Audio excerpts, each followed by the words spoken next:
Last podcast on the left is all about the facts. So when Southern New Hampshire University came on as a sponsor, it was time to do some research. Turns out they offer more than 200 online degree programs, and get this, criminal justice and psychology are some of the most popular. Classes have no set meeting times, and tuition rates are some of the lowest in the U.S. Want to learn even more about SNHU? Visit snhu.edu/last. Why have I asked my electrician I found on Angie.com to bury my pet hamster? I was so moved by how carefully he buried my electrical wires, I knew I could trust him to bury my sweet nibbles after his untimely end. This is very strange. Angie, the one you trust to find the ones you trust. Find pros for all your home projects at Angie.com. There's no place to escape to. This is the last podcast. On the left. That's when the cannibalism started. What was that?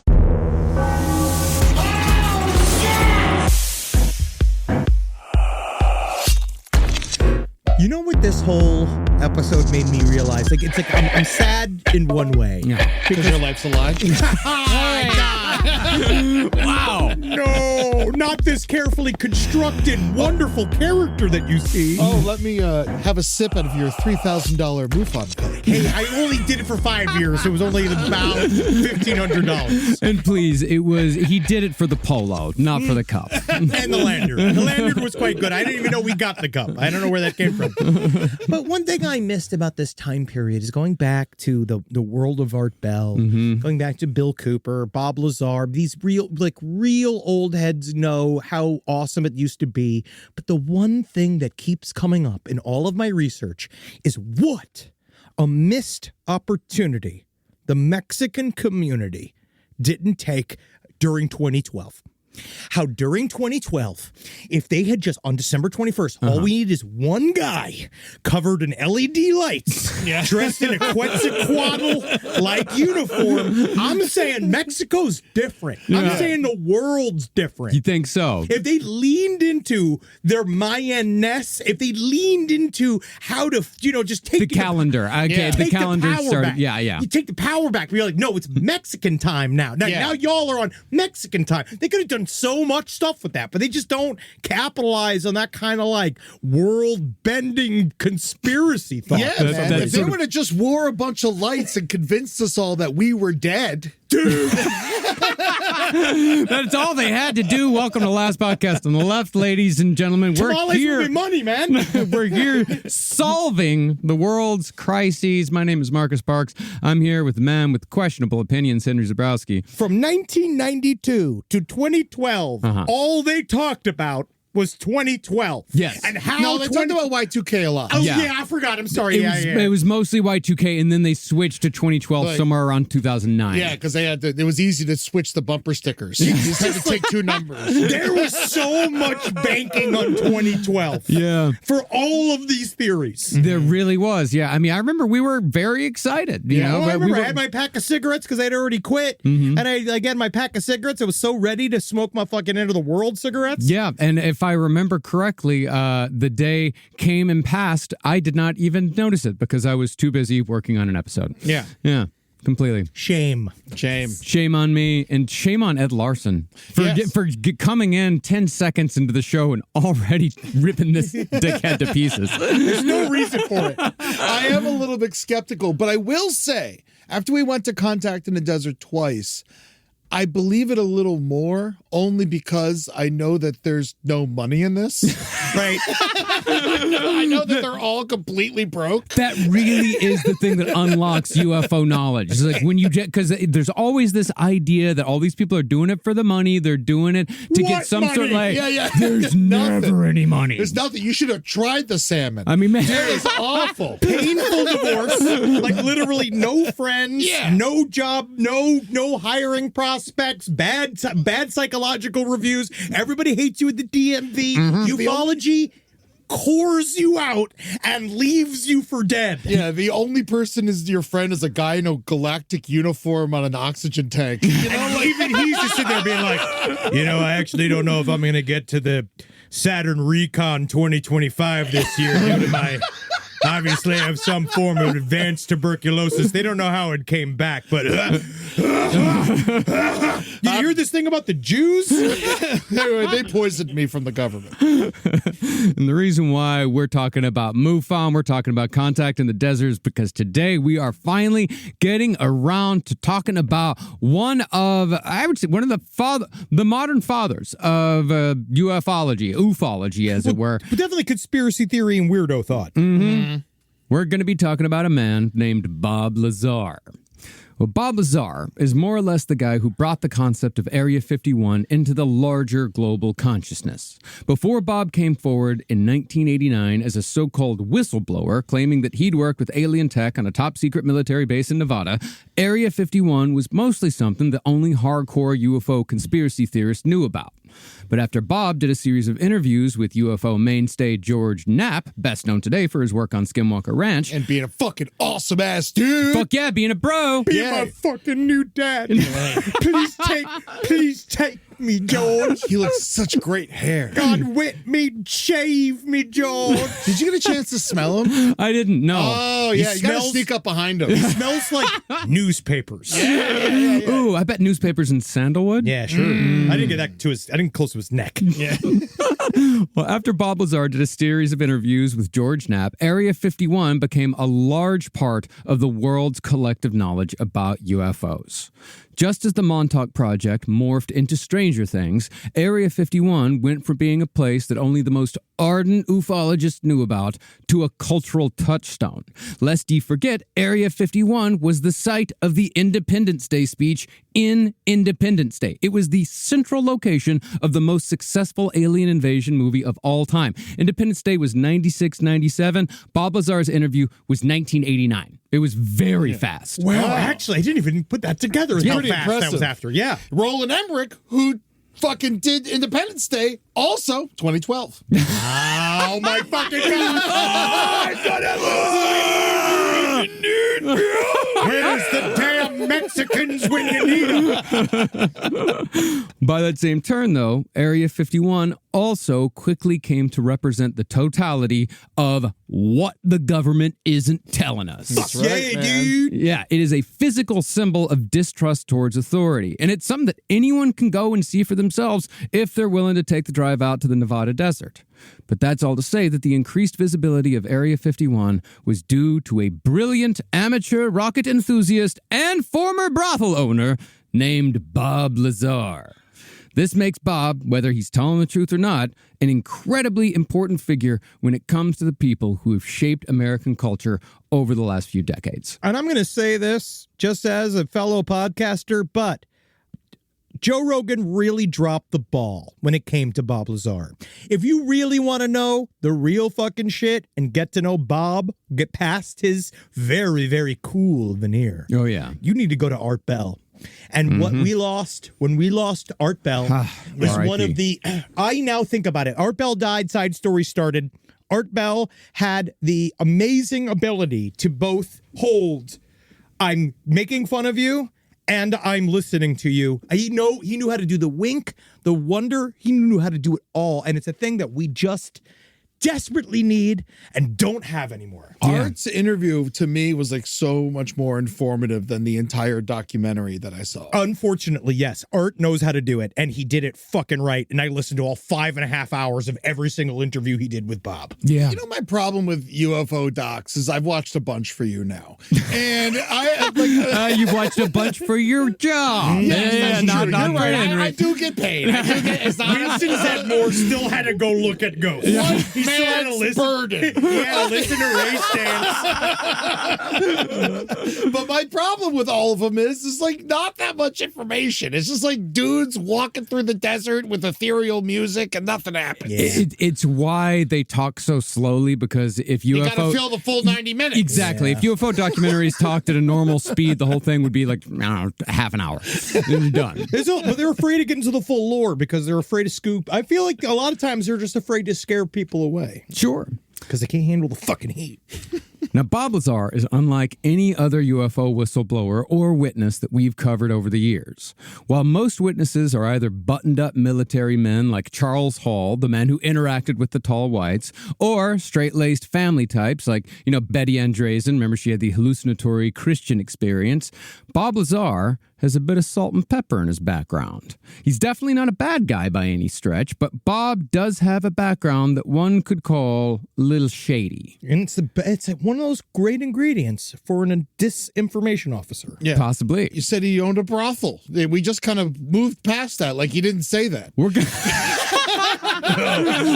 it. We're going to get into it, and we're also going to get into whether he owned the brothel or whether he was merely an investor in the brothel. I would say investor, because if you own a brothel, you change your name to Bob Lazar. Yeah. Bob Lazar is also, let's just straight up say, of all the people involved in the UFO community, the only one who's seen more vaginas than one that is a professional gynecologist on the side. You know what I mean? Like Bob Lazar got more bush than any other ufologist in reality. Stan Friedman, he was hocking that wife. I loved his wife. Wife's a sweet lady. Yeah. But she was taking that fucking Stanley Friedman cock his whole fucking life. Yeah, dude. man. I know Nick Pope ain't swimming in it. I'll tell you that much. We met him. He's like, his wife seems to be sweet, but she's complicated. Yes. Not Bob. Bob didn't have that problem at all. No, Bob's life was full of complicated women. We're going to get into that. Now, even though Bob presents himself and looks like a nerd's nerd, he's skinny, he's got glasses the size of satellites. Bob is sort of the bad boy of the UFO world. Like me. You're not the bad boy of the UFO world. You're not in the UFO world. No, look at me. I'm starting to. It's like I'm a gang. Yeah. I'm in a gang. Yeah, look at me. I dare you. Yeah, he does look like a penetrated Ned Flanders. Try to take my fucking chicken tenders. Well, Bob Lazar is a man who marries dangerous women. He's got a record for pimping, and he's so enthusiastic about speed that he put a fucking jet engine on his Honda Civic. But while Bob is himself a fascinating character, his claim to fame is that he allegedly worked on alien tech for the U.S. government at Area 51 for just a few months in 1989. His job, he claims, was the reverse engineering of propulsion systems from UFO craft that the government had obtained one way or another. So, to see how this bad boy of the nerd world made his way into what is supposedly the world's largest repository of alien tech, let's spend today's episode telling the life story of Bob Lazar. For sources, we used his 2019 autobiography, Dreamland, although our research team did do quite a bit of digging on their own in an attempt to discover what the real story behind Bob Lazar's claims actually is. That's code for the research team. Don't believe anything that he says. We had to have a long talk with them. Maybe that might quite possibly to be true. They do believe a couple of things he said. The jet car definitely exists. See, well, as we cover this, just know. We know this story has been, on one hand, it's been debunked up to the fucking moon. On the other hand, there's a lot of like interesting tidbits.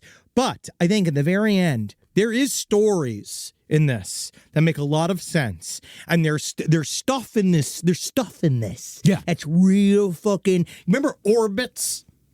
The gum? The soda. With stuff in them. Remember soda? No, I remember the Orbit's gum. That's still very popular. So Orbits, what was that one with the soda had all the gunk in it? Surge? No, that was Orbits? clean. No. I remember Balls, the one with the energy drink that had the grippers on it. That was awesome. Yeah. Balls with the Z. This episode is like a can of Orbits soda. It is Orbits. Thank you, Rob. Okay, all right. It's got all right. floating stuff in it. Okay, Some people have seen it, but no one believes that it exists. Exactly. It's a regional delight. Yeah, it's a chunky episode. Very chunky. So Bob was born in Florida in 1959 to parents unknown, but was soon adopted by the Lazar family, Albert and Phyllis. Bob claims that he was not interested in UFOs or aliens as a child, but was rather more fascinated with science, propulsion, and explosions. See, Bob is very much a DIY man in every way. He's a guy who spent his childhood building rockets and explosives. In fact, if you could compare Bob to anyone, I'd put him in the same ballpark as everyone's favorite rocket-building occultist, Jack Parsons. Not the same league, but they're playing the same sport. It really is true. They seem to be like almost spiritual counterparts, except Jack Parsons was a libertarian poet magician. Yeah. And Bob Lazar is a hardcore, hot rodding, pussy eating, lady selling fucking whistleblower. Yeah, I mean, if you'd maybe to put it into perspective, you could say that, like, you know, Jack Parsons is like, you know, Ozzy Osbourne, and Bob Lazar is like the best guitarist in your local bar band. You know, like that. They're in the same ballpark. They're doing the same sport, but they're He's not. Great, right here at Tippers, man. On Tippers, dude. On Wednesday fucking nights, man. That guy. This motherfucking Jimmy Page, man. And sometimes that's where you got to stay. If Stevie Ray Vaughan would have stayed in the blues clubs, he would have never fucking gotten a helicopter crash. Yeah, dude. That's true. He would have turned black. That was his goal. That's all he ever wanted, man. Well, like Jack Parsons, Bob was a guy who just liked the big boom. It didn't really matter whether that boom was blowing something up or propelling an object forward, and it also didn't really matter if the boom was also quite dangerous. Bob Lazar is a man who does not mind danger in any way whatsoever. Now, as far as Bob's academic career goes, he graduated from high school in Long Island in 1976 and claims that he attended Caltech the next year. This, unfortunately, is where Bob's claims run into a wall because there's no record of Bob Lazar attending Caltech. Now, Bob, of course, claims that the government erased his past in an effort to discredit and or intimidate him. But the facts point towards an explanation that is both far simpler and far more human. See, Bob graduated high school in the bottom third of his class, which makes acceptance into a prestigious school like Caltech unlikely. This also means that while Bob is brilliant, he was not a good student. Yeah. Bottom third in Long Island. That's a low bottom third. Yeah, I mean, a Long Island physicist, I just thought finds new way to make blue curacao not taste like anything. Yeah. But he did grow up around a lot of tall whites. Yeah, that is true. Furthermore, Bob also claimed that he studied at Caltech under a physics professor named William Duxler. Now, William Duxler existed, and he did confirm that Bob took one of his classes, but not at Caltech. Rather, Duxler was a professor at Pierce Community College here in Los Angeles, which very much does have records of Bob taking classes from 1976 until 1979. Lazar also claimed to have a master's degree from MIT, but there's no record of that either. Now, one might use all of this as a way to discredit everything Bob said, that it shows a pattern of lying, but this is exactly why I wanted to bring it up as soon as possible. I think it is important to acknowledge that Bob Lazar is not truthful in everything he says, but I also don't think that he's a habitual liar. Instead, I think it speaks more towards Bob's insecurities. I think that Bob believed that if he gave himself more credibility, then his story would gain credibility as well. In other words, I think he believed that nobody would believe the self-educated weirdo, but everyone would believe a guy with a degree from MIT.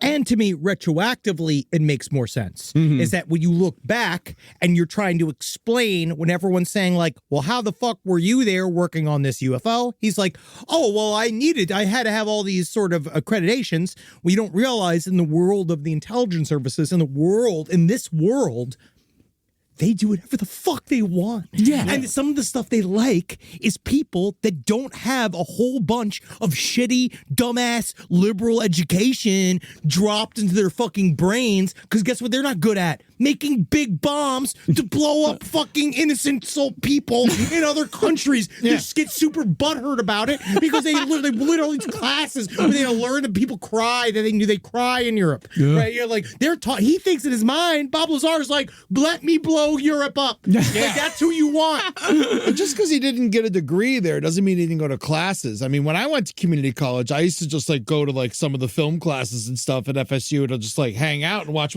I would fall asleep. Sure. But I didn't hand in papers or anything, but I did show up and sit there. Eddie, I remember you from this time period, and you were frightening. I had a thirst for knowledge. I think that you were so frightening when you just walked into a community class and like, I like to learn. Yeah. And he sat there and just let him stay. Don't imagine he's a bear. We definitely had guys at Texas Tech that would do the same thing, where they just walk into a classroom and just be like, I don't even go to college here. You ain't gonna tell nobody, yeah?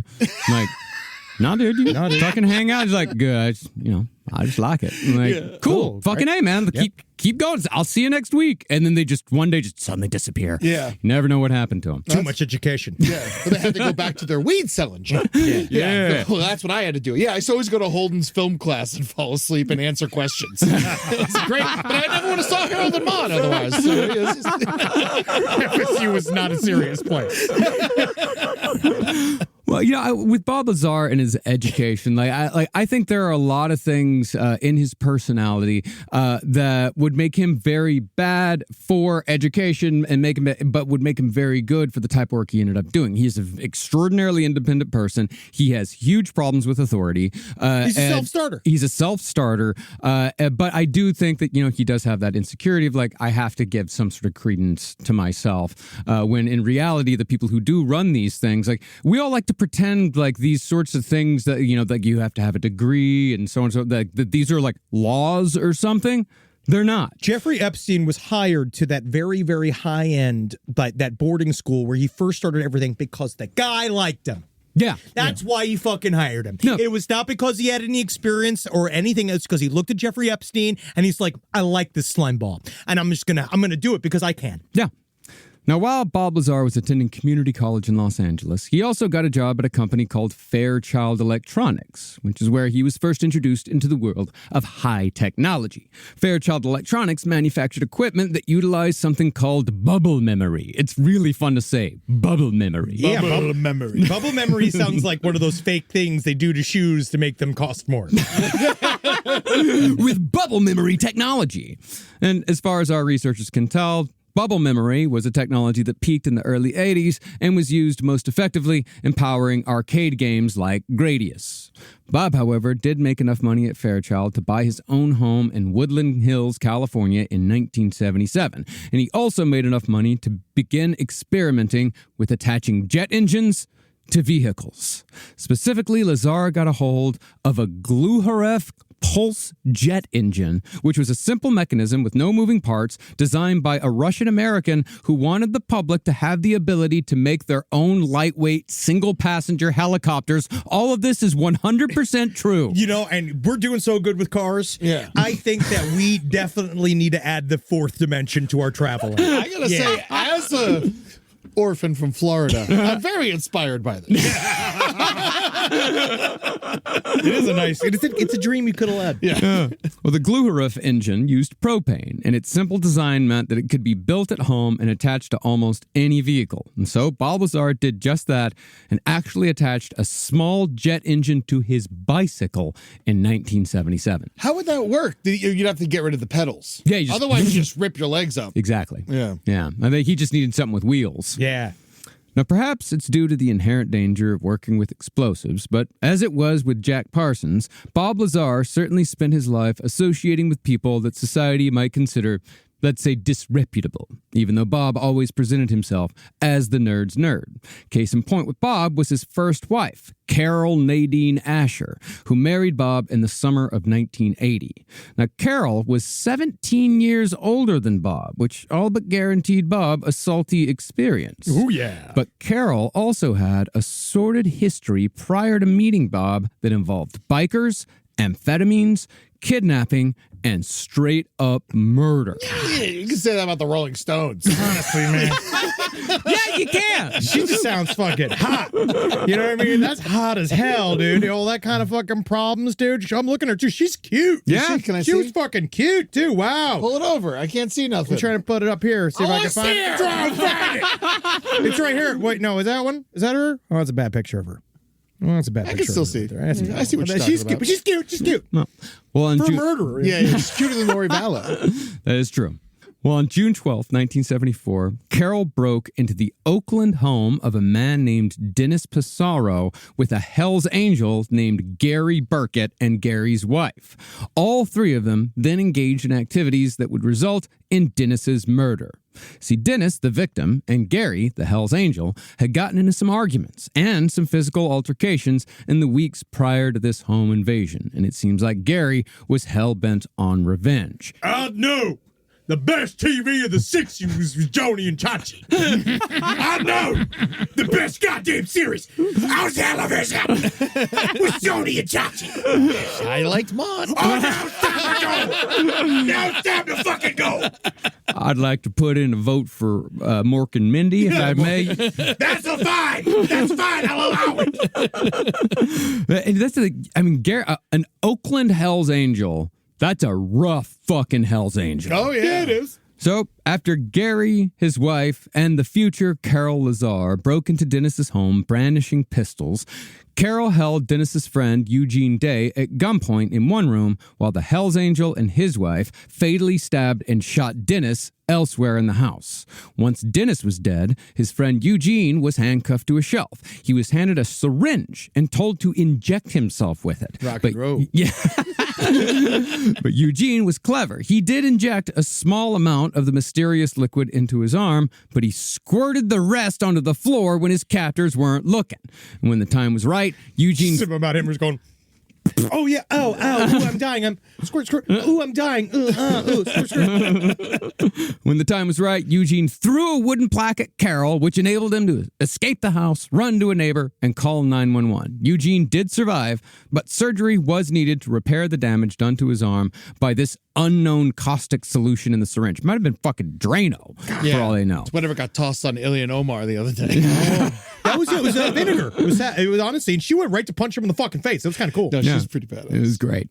Now, Carol was picked up sleeping in her car after she got it stuck in a riverbed outside of Yuba City, California the next day. Also had a fair amount of speed in her possession, but Carol did have a lifelong speed habit. Loved the methamphetamine. That's hot. And her compatriots were soon arrested as well. And after pleading guilty to second-degree murder, conspiracy, and false imprisonment, Carol was sentenced to 5 years in prison in 1975. And while we don't know how long she served, we do know that she was married to Bob Lazar by 1980. Side stories, lpotl@gmail.com. Tell me, when you first wed your ex-felon, when your spouse, whoever it is, when you first time you guys hooked up after you got out of jail, how awesome was that? Yeah. Well, you can do conjugals. Yeah, no, but like, it's not the same. You gotta It's watch. not the same, because everyone's watching. Yeah. I almost feel like a conjugal's like hotter because everyone's watching. I wish I knew. Weird. No, they got conjugals of trailers. Yeah. Yeah, that's what they got. No one's watching, though. You go out to the trailer. They got a they're camera in there. watching. Yeah, I guess they are. There's no way they're not watching. They're probably watching. Yeah, you're right. That is true. But I yeah, mean, but it Bob, depends on the couple. I want to know how. I don't know. Like, we couldn't find out like how Bob and Carol actually met, because he didn't meet her until after she was out of prison. It just sounded like the whole... There was no prisondate.com back then. You know how we kind of talked about when we covered the Toy Box Killer, when we did a revamp, and we were like talking about this idea that there was like many freaky communities. Yeah. And there's like freaky communities everywhere, and then there are freaky communities that go super dark. Mm-hmm. And then there are freaky communities that just kind of like peter out, it seems. I think it's mostly just like when everybody gets bored or whatever, when the kids get annoying. Yeah. But it just seems that he was in a freaky location. Yeah, but I think it's just he was in an area where, like, I think once you get into the world of explosives, and once you get into the other people who like that sort of danger and like that sort of thing are going to be people who kind of live on the edge of life a little bit. Yeah. And, and Carol's going to show up to that party eventually. What I picture is Carol gets out of prison and she's got her bike that's been fucking collecting dust. She's like, I got to get this thing fucking souped up. Maybe I toss a jet engine on it. It was like, I know a guy who puts jet engines on bikes. And I'm like, oh, you go see out to my buddy Bob. Bob, what's his last name? Laser? Holy shit. Hey, let me ask you a question.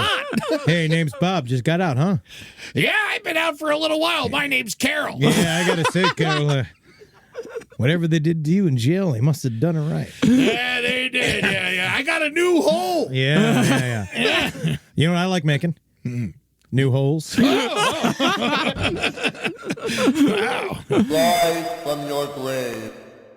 This podcast is brought to you by Squarespace. Squarespace is an all-in-one website platform that helps you stand out online. Yes, that's right. You don't have to smash your face with a hammer. You can just start a business. It's got everything you need on Squarespace, from securing your domain to building a professional site and showcasing your work all in one place. Let's say you want to show everybody how you can carve your ribs out of your lower abdomen so that you look more like a Ken doll. That's amazing. You can bring your vision to life with AI-powered design design or curated templates, plus flexible editing tools that helps you create something that truly reflects your style, especially if you are somebody that is trying to corrupt the young men of America. That's what Squarespace is really going to help you. Squarespace makes it easy. It makes it easy for you to put all that together, and you just go to Squarespace and do it all.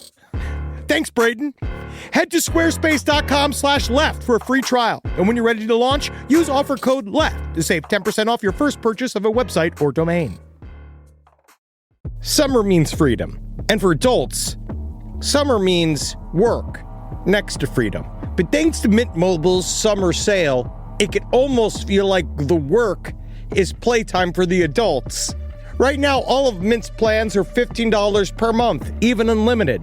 Free yourself from big wireless and switch to Mint Mobile for high-speed data and coverage on the T-Mobile 5G network. It's so well connected, I could call from anywhere, deep from well within my bunker, where my AI-fueled robots slowly but surely toil for me, but I know for a fact I'm saving money on my phone plan, or up above, where I'm training all of my giant Amazon female warriors who will fight in bulletproof mesh.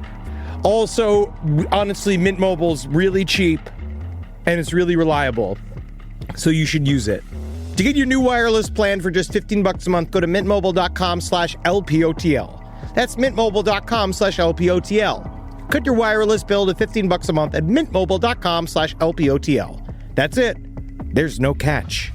Upfront payment of $45 per 3 months, $90 for 6 months, or $180 for 12 months. Plan required, $15 per month equivalent.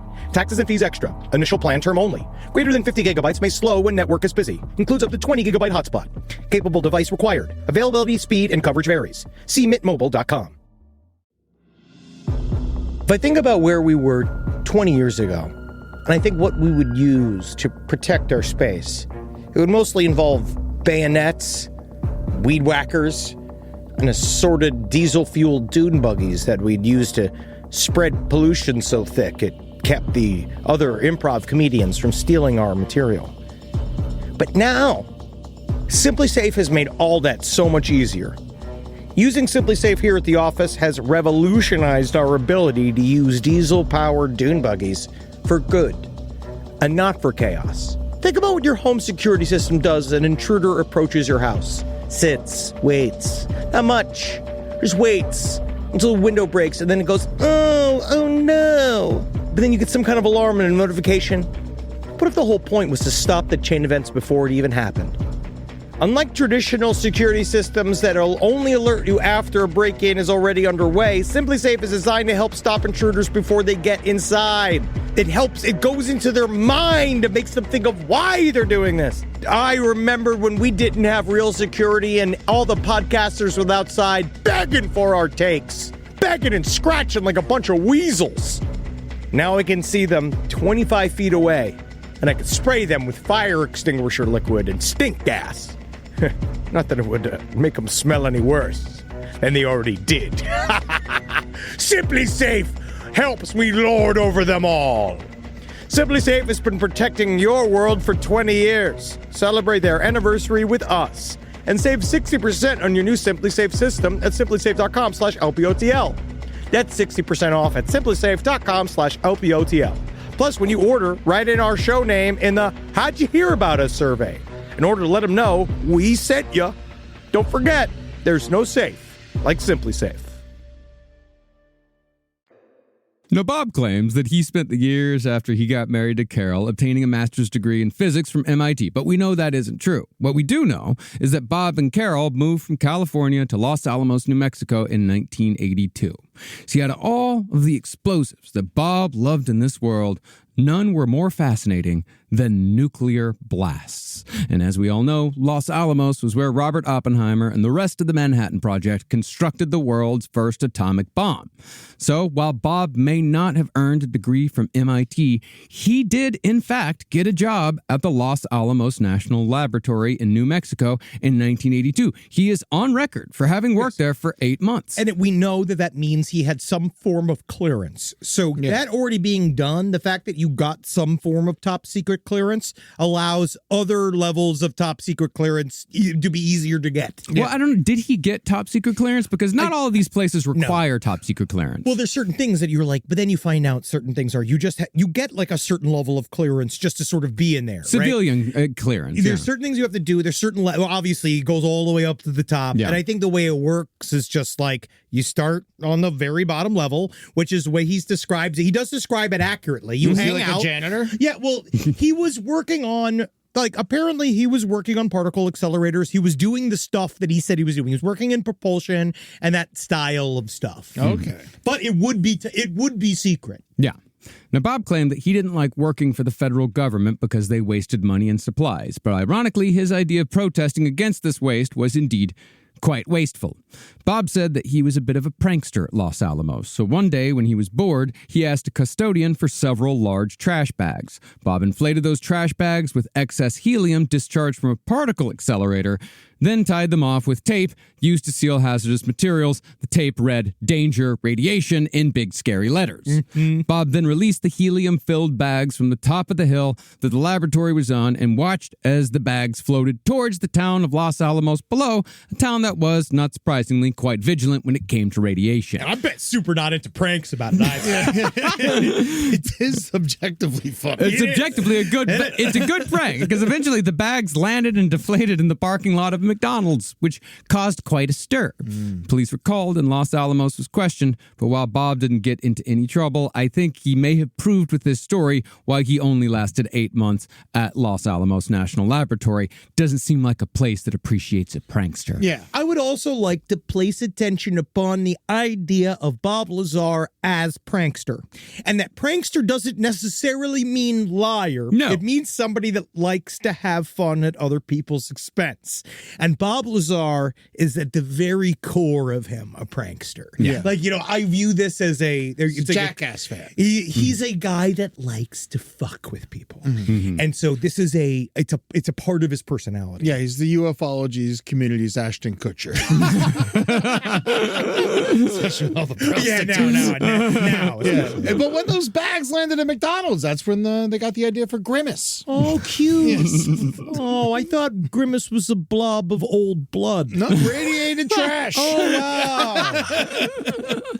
Now, Los Alamos was out in the desert, which only gave Bob more room to test his further experiments in attaching jet engines to normal objects. I assure you, by the way, that all of this is true and is backed by multiple newspaper articles that were written long before Bob became the Area 51 guy. See, while Bob had been living in Southern California, he had installed a full, custom-made micro turbojet engine onto his Honda Civic hatchback. I've seen pictures, and it seriously looks like he took one of the funnels from the bottom of a rocket and loaded it into the back of his tiny car. It looks insane. It's dope. It's awesome. Yeah. He even got vanity plates. They said, "Jet, you bet." But That's cool. He needs it. That's not cringy when it's on that. And also in California, they're very common here. Hey, I'm trying to get a vanity plate, man. What's yours gonna say? Probably something like "Big Dick, thank you." Oh, it's something like too real. No, I guess Natalie doesn't want me to be found. Everybody's trying to find me. Yeah, Oh, we're yeah. trying to Everyone find you. really cares where you are. Everybody's trying The to hunt me saddest part is down. when everyone finds you and then just doesn't care. Where they just go like, "Where do I know you from?" You know what would make a really good vanity license plate for you? Booger Boy. Oh, cute. Yeah, with the OI. Booger Boy. I was going to maybe do so. I mean, I got a couple ideas. All right. Well, since this was a literal jet... Secret ideas. Cum sucker. Look for cum sucker. They won't take it. I tried.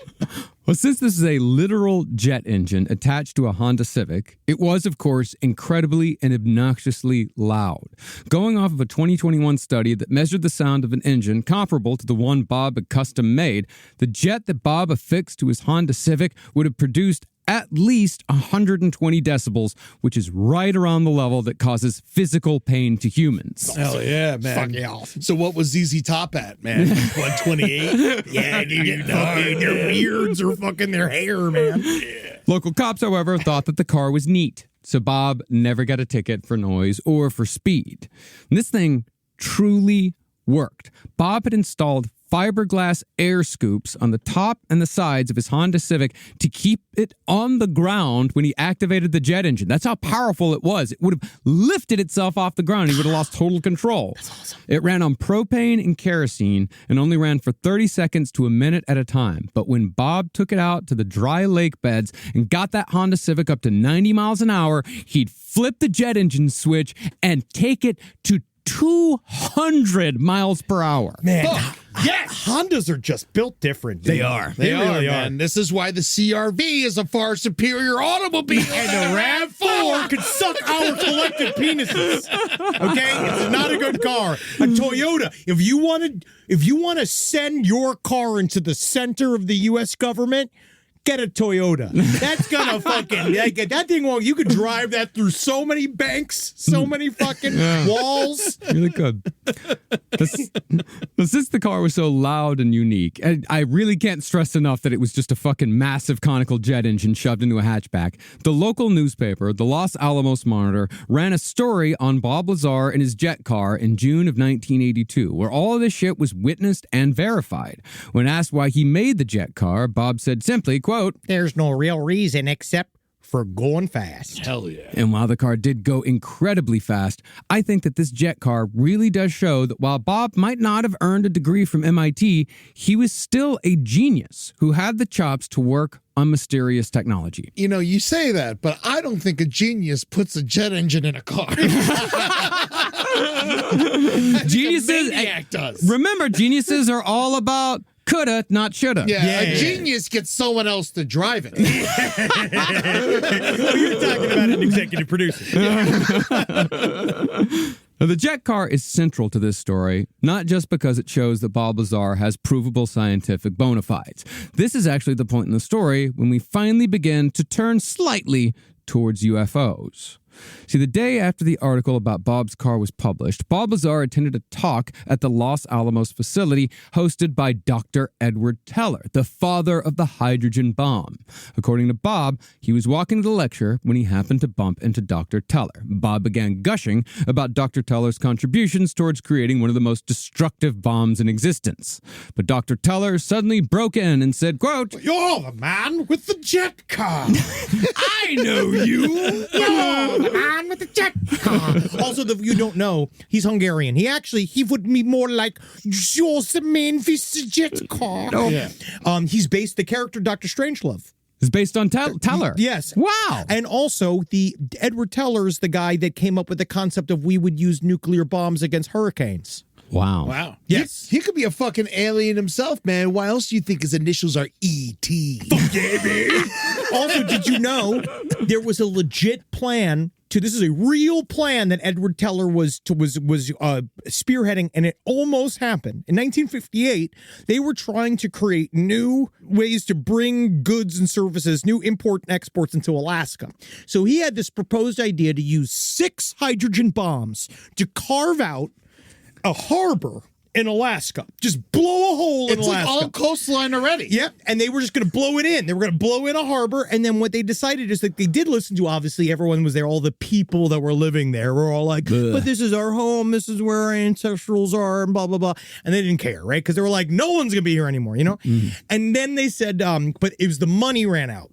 So the money ran out in 1962. They worked on it for 4 years, and it almost happened. Wow. Oh my God. They totally would have just like gotten rid of the polarized caps. They wouldn't even thought about it in a fucking second. Dude, imagine fucking radioactive grizzlies. That would be, that's fucking awesome. Damn the That's very Russian, cool. dude. That's very cool. No, I mean, they are technically in the Fallout games. They're called Yaogwai. Really? Wow. Yeah. Mean fuckers. Well, back at Los Alamos, Dr. Teller had read the article about Bob Lazar, and after Bob and Dr. Teller chatted for a few minutes about Bob's personal experiments, the two men went their separate ways for the time being. Now, I think that Bob left an impression on Dr. Teller as being a man who could not only think laterally, but who was also the type who could shake up a bunch of Ivy League eggheads if they needed shaken up. He was sick of Ivy League eggheads. He's been dealing with them for a long time. And guess what they always told him, Marcus? You're fired. No, oh, yeah. They always said no. Oppenheimer said, you're too concerned with the wanton destruction of humankind. And he said no to him. And then he wanted to blow up Alaska to see what his bombs could do. And they said no to him. But Bob's never going to say no. Bob's going to say, let's do it. How big does the hole go? Well, I'm sure Dr. Teller asked Bob about his education, as men like him are wont to do. Where did you study? And I would imagine Bob wasn't yet lying about his credentials. That, of course, made his accomplishments all the more impressive. It's very impressive that he learned how to do all this shit from just a few years at a community college where he may or may not have even paid attention.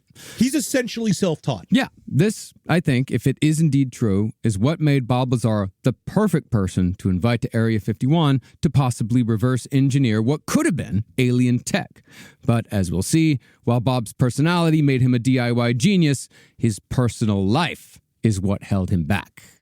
Now, Bob Lazar would have quite the checkered life before he finally landed at Area 51. His timeline is vague, but after his 8 months at Los Alamos, Bob left to found a company called Lazar Energy Systems, which was set up to, quote, design, develop, and repair alpha radiation detection systems. Allegedly, Bob had gotten a government contract to work on this in conjunction with the Los Alamos lab because Los Alamos dealt with a lot of plutonium, and plutonium gives off alpha radiation. But Lazar Energy Systems did not pay the bills fully, so Bob and his wife Carol also opened up a photo developing business with a storefront in Los Alamos and a more private location, if you know what I mean, operating out of their second home in Las Vegas. For all the big gaper pictures.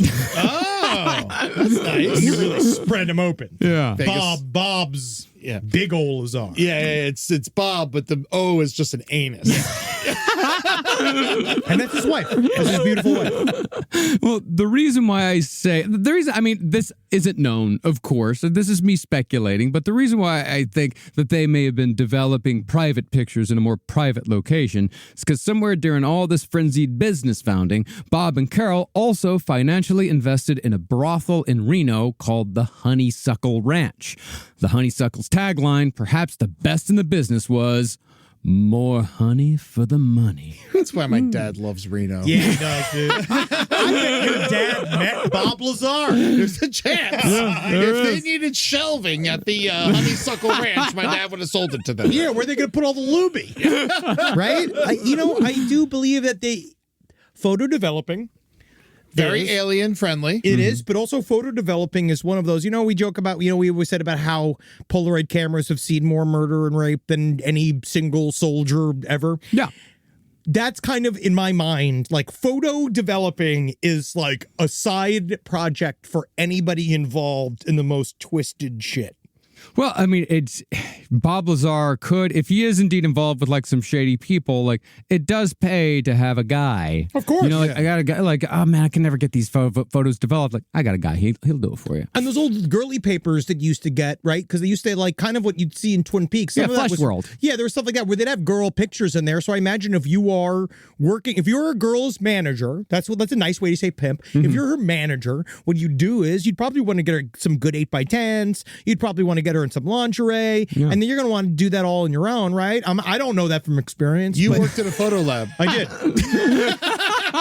Yeah, you worked at a photo lab for like years, right? I did, yeah. How many? You see a lot of naughties? Well, we've talked about this many times. We've talked about the old lady in the red hat on the toilet. Mm-hmm. We've talked about, but my favorite was the lady that had her open vagina, and she wrote all around it, "Wish you were here," for her boyfriend in jail. Was she the one that handed it to you? Yeah. Just a big smile on her face.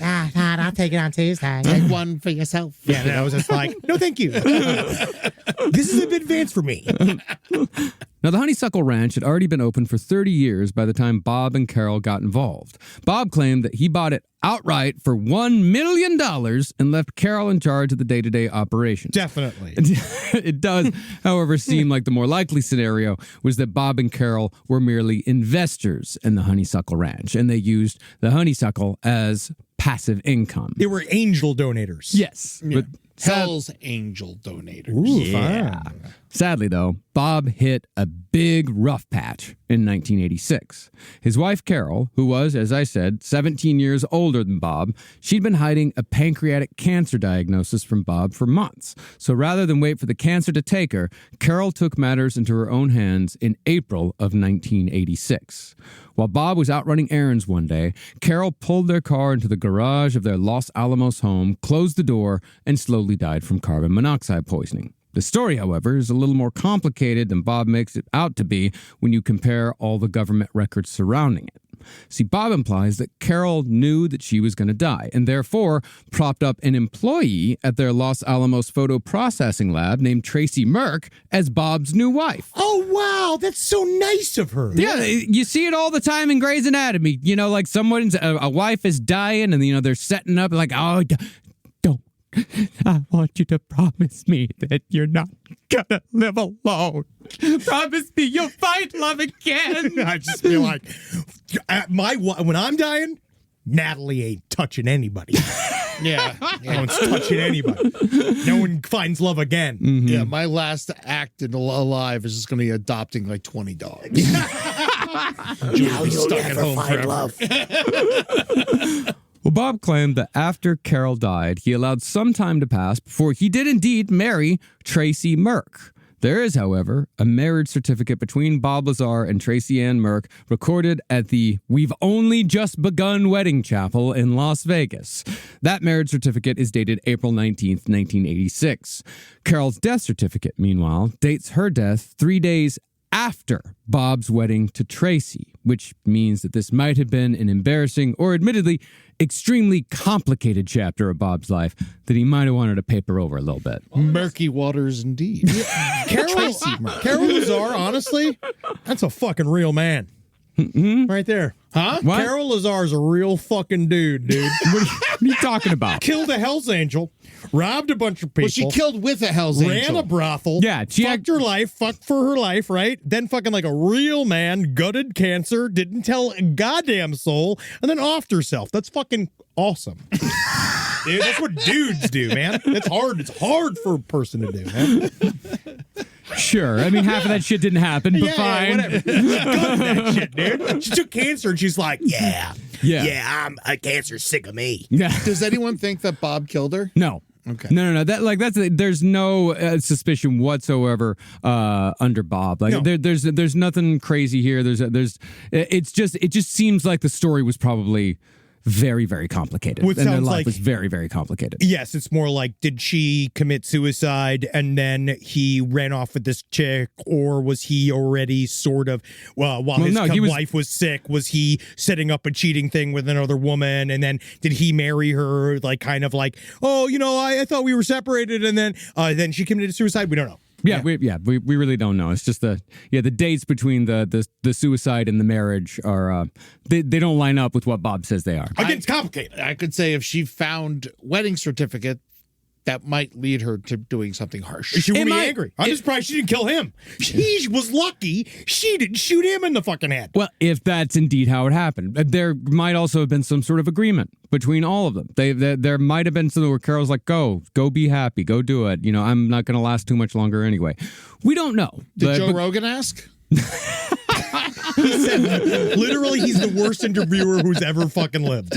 Jesus fucking Christ. Like, not to be anything. I've liked his other episodes. I'll be fucking everything. Yeah. Like, what the fuck? How did this happen? I don't know. How did this happen? You just got to sit. We've always worked too hard. We just always have worked too hard. Now, interestingly, while Tracy Merck was not a criminal on Carol's level, she was still indeed a convicted criminal. Bob, it seems, had a type. As for Tracy's crimes, she'd been working at the Los Alamos National Bank when one of her coworkers turned her on to a scam where they'd forge withdrawal slips to steal money from wealthy clients who didn't pay close attention to their accounts. Because the thing about rich people, they never look at their money. No, never. Never follow that closer than you could ever. Never listen to a teller tell you that. Ever. Tracy then brought in two friends to help, a guy named Perry Handy and another gentleman who is known only by the name of Zoom. What this little forgery ring didn't know, however, was that the bank employee who'd introduced Tracy to the scam was actually an undercover agent investigating theft at the bank. Isn't that entrapment? Yeah, but they do it anyway. They do it all the time. They did it. That so many guys. She wouldn't have committed the crime if they didn't present it to her. Hey, fucking tell it to 9/11. Like, there's so many guys. Hey, 9/11. Yeah, I saw what you did. You knew that they were going to get in planes and fly them in the towers. You're welcome. Said nothing. Yeah. And aren't you thankful for the oil? RAV4 cucks. Oh my God. It's so funny. Everyone is like, gas is cheaper lately. It's like, yeah, we just stole Venezuela. It better be cheaper. We're fucking criminals. Yeah. We're a country of fucking criminals. You did this to us. But what I mean to say is that after 9/11, the FBI and the CIA entrapped so many guys who never would have even come close to planning anything. They convinced guys to involve themselves in plots just so they can get more Russ. Yeah, one of my big conspiracy theories is that like left-wing, whatever terror attack they quote-unquote stopped in Los Angeles was exactly that. They had propped them up. Oh, the Turtle Island or whatever? They had propped them. They had set them up. They had propped them up. They arrested them just to say, look, left-wing guys are doing it too. Sure. Well, Tracy was, of course, fired and arrested for forgery in December of 1985, but Perry Handy apparently knew Bob and Carol Lazar before Carol died. Carol, you see, had never quite kicked the speed, so her life always had a bit of shade to it as a result. Since Bob and Carol were very much second-chance types, they gave Tracy Merck a job at Lazar's photo lab. Within just 4 months, Carol was dead, and Bob and Tracy were married, although as I said, I don't believe that anything nefarious went down. Rather, I think that these are all just the inner workings of the personal lives of shady people who all live their lives like they're side characters in a James Crumley white trash noir novel. It's fucking insanely interesting, but it is filthy. Yeah. Murky lasers indeed. Stop interrupting me. It's me. Zoom. Stupid slow talking Morris. I was like, where you going with the withdrawal slips? Hey, Perry. Hey, think we're gonna get busted? It's me, slow talking Morris. In early 1989, Bob Lazar apparently decided it was time to get back into the super science game. So he became involved with a defense contractor with the typically innocuous name of EG&G. EG&G actually had a long history of working on various nuclear weapons projects, but by the late 80s, they had a contract with the Atomic Energy Commission for various weapons development projects taking place in Nevada. Now, this is just speculation, but it seems like Bob's encounter with Dr. Teller concerning Bob's jet car a few years earlier seems like that's a part of what got Bob's application picked up when Bob began sending resumes around to various contractors in the late 80s. And so Bob had his first interview with EG&G in January of 1989, where he met a military official named Dennis Mariani.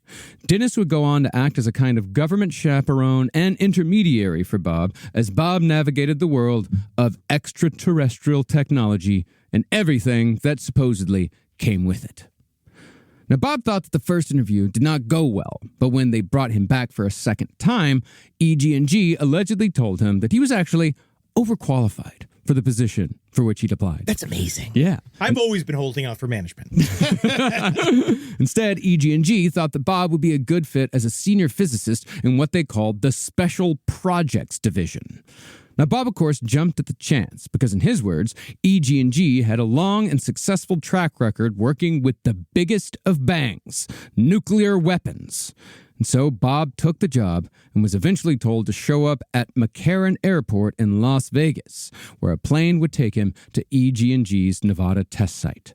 This flight to Nevada is what's known as a Janet flight, which is the unofficial name for classified and unmarked passenger aircraft operating for the U.S. Air Force.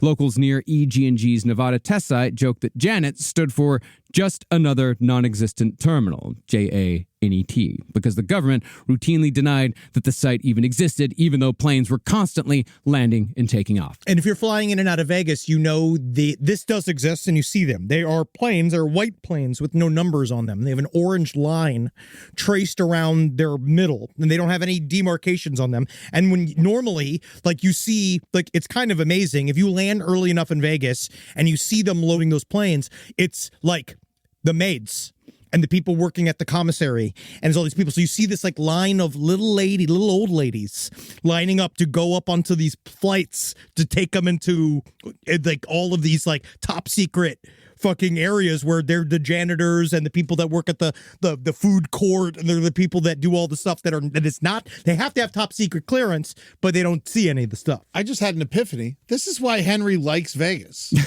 Yeah, it's because of all the stupid alien shit that's happening all around it. Yeah. I love that Vegas, everything has its price. I love that they don't lie about it. And when Bob arrived to McCarran Airport for that first Janet flight, he was met by Dennis Mariani, who told Bob that they were going to be landing at a location that has been known by many names over the years.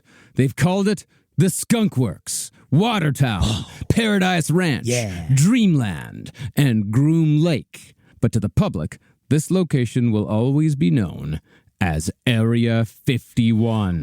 Yeah, dude, it's a fucking shit, dude. But guess what, man? I still think the princess was in another castle. Whoa. Yeah, you don't think there was the UFOs there? UFOs in Los Alamos. You think the UFOs are where all the radiation was? Yeah. That seems like a horrible idea. It was already built to be secret.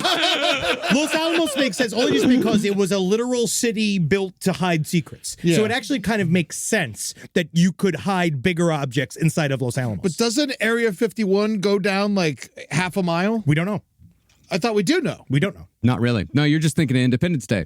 Oh, okay. That's what you'd see. That's what it does. That's what the Independence Day does, is that it takes that area, like that idea of Area 51, and now in your mind, that's what Area 51 is. Steven Spielberg was a plant. Well, I mean, Steven Spielberg had nothing to do with Independence Day. Roland Emmerich, who should be on a list, that man has blown up the White House more times than our current president. We like it. As a country, we like it. Now, Area 51 was a known quantity in the 1980s to certain types of enthusiasts like Bob Lazar, because Bob did naturally have an interest in UFOs. The guy was a fucking Star Trek nerd who built his own rockets. Of course he knew about Area 51. Bob did, however, say that he sort of spoiled Dennis's fun by acting unsurprised when Dennis told Bob where they were going that day, because Dennis was apparently expecting Bob to freak out a little bit when he said, "Hey, we're going to Area 51." Yeah, of course. It's like saying like your kids were going to Disneyland. Yeah. He thought it was the beginning of Jurassic Park, but no one gave a fuck. Like, oh, I've seen dinosaurs. He's like, yeah, can't wait. Yeah, fuck yeah. Which ones can I fuck? Yeah. Which one's got tits? Yeah, it's just a big-ass zoo. Which one makes cocktails? Now, to give you a brief history of how Area 51 came to be what it is today, the site was built in 1955. As opposed to the permanently top-secret facility it's often billed as, the construction of Area 51 was fully announced by the Atomic Energy Commission. They even sent out press releases. Publicly, the government and the Air Force claimed that Area 51 was the site of a bunch of high-altitude weather tests. It's sort of their go-to. The real purpose of Area 51, however, was the most classified program of the era. This was where the military built the U-2 spy plane, which was one of the most effective tools the United States had to spy on the Ruskies during the Cold War. My uncle actually flew U-2s in the 80s and 90s and had quite a bit of fun playing with my emotions throughout the 1990s after I found out that the U-2 was developed at Area 51. I asked him about it, and he would say, "All will be revealed in March." See, these guys are all like this. Yeah, they're all like that. They all do that. Yeah, he would play with me. I imagine he would have said, I still haven't found what I'm looking for. That's what we have found looking for. With that, actually, that's more of a statement leading towards us finding practical, sort of empirical evidence of UFOs. And in that way, Bono was correct. Yes, we still have not found what we're looking for, but it will be a bloody Sunday when we do. But concerning Bob Lazar, the U-2 angle actually supports his story. It makes sense that EG&G had business at Area 51. EG&G was the company that hired Bob Lazar. EG&G had, in fact, supported the development of stealth technologies for Lockheed Martin. They're in the business. And I will have a little bit of a tale for you towards the end of the episode that will also point why it actually kind of makes sense that he would be at Area 51. I also heard people obviously, I don't know what to believe, but I've heard a lot of people say that Lockheed Martin's got a fucking craft. Yes. Yeah. Oh, yeah. Yeah. Believe nothing and everything. That's fucking cool. Yeah, Okay? man. It's all lies. Yeah. Well, in the UFO world, Area 51 became a part of the narrative in the 1970s when UFO researchers obtained documents that may or may not have been a part of a massive disinformation campaign. These were known as the Majestic 12 documents, and they supposedly detailed the inner workings of an organization that recovered crashed alien crafts. Back in the day, they believed that there was the most secret of secret clearances you could get was called Majestic. I went all the way up to, was it George H. Bush's senior's grandfather, Vannevar Bush? Vandervoort Bush. Pre-Preston. Yeah, pre-Preston. These guys were a part of this idea that President Eisenhower knew that we were going to have this sort of essentially agreement with aliens where we're going to give them a certain amount of human beings so they could experiment on in exchange for technology. And the Majestic were the people that were sort of dealing with the aliens / as a part of a super secret crash retrieval program, which is then some people are saying that Majestic actually never went after crashed UFOs, that those UFOs were actually given by alien entities and alien intelligences for them to work with. And Stanton Friedman, our favorite big-bellied ufologist, Rest in peace. Rest in peace. This was his war. This is what he brought out. But it really seems that it was a bunch of disinformation. Then now we know that what they did was it's not really to discredit. I'm starting to find out other things too. It's more like muddy in the waters, murkying. You know what I also say? I'm starting to realize too, it's not just to confuse. It is to see where information goes from point A to Z. Sure, that is very helpful to know. They put markers in the information. So what they'll do is say something, there are specific words. So like the Majestic Papers were probably a series of planted pieces of information to see how far they'd go out, to basically see how secure are we. Yeah. And to also see how does fringe information spread? Who does it spread through? How fast does it spread? And what's it affect? Yeah. What does it affect? Does it make people go crazy? Yeah. And then there's two reasons why they do this. Is it because it's all true and they're trying to see how we'll react, right? When we find out that there's an alien race that it can control our whole reality and can go, and it's way past us, right? Or just the other way of how can we use extreme lies to change people's brains? Yeah, because if it's a lie, it doesn't matter if it really spreads because it's not true. Exactly. Yeah. But what does matter is studying how it spreads and how far it spreads. And who was the leak? Yeah. Who gave it out? Yeah. So there's a lot of different explanations for what Majestic 12 might actually be. Yes. But it's definitely not real. It's just it's not real in this way, and that's what I will always cut back to. Where I'll come back to, and I'll do this at the end of the episode. Yeah. I have a whole rundown. Yeah, it does not. Let's just say the Majestic 12 documents do not tell the truth. We'll say that. Now, even though Majestic 12 is probably disinformation, it is a fact that the Air Force seized 90,000 acres of land around Groom Lake in 1984, expanding Area 51. Armed guards began patrolling Area 51 around the same time, and local ranchers were told to stay out or risk being shot and killed. This allegedly was the environment Bob arrived into when his first Janet flight landed at Area 51 in 1989. So much fun. Now, I don't want to use the word allegedly dozens of times here, so from here on out, I'm just going to tell the story as Bob tells it. Allegedly. Just put a full, put it and allegedly over this episode. Yeah. Now, according to Bob, when he and Dennis landed at Area 51, they were loaded into a navy blue school bus that took them to an office complex tucked into a mountain.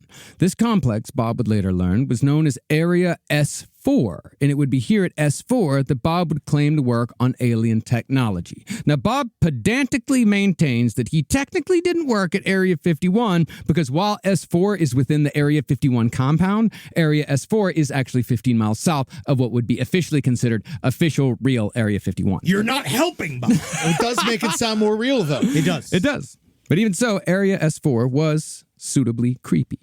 Completely devoid of any signs of human life, like plants or photos on desks, Bob said that the only decoration in the entire S4 office was a picture of a saucer UFO with a caption ominously saying, "They're here." Ooh. I imagine it was over a doorway and they all kind of slapped it as they went by. Like Notre Dame.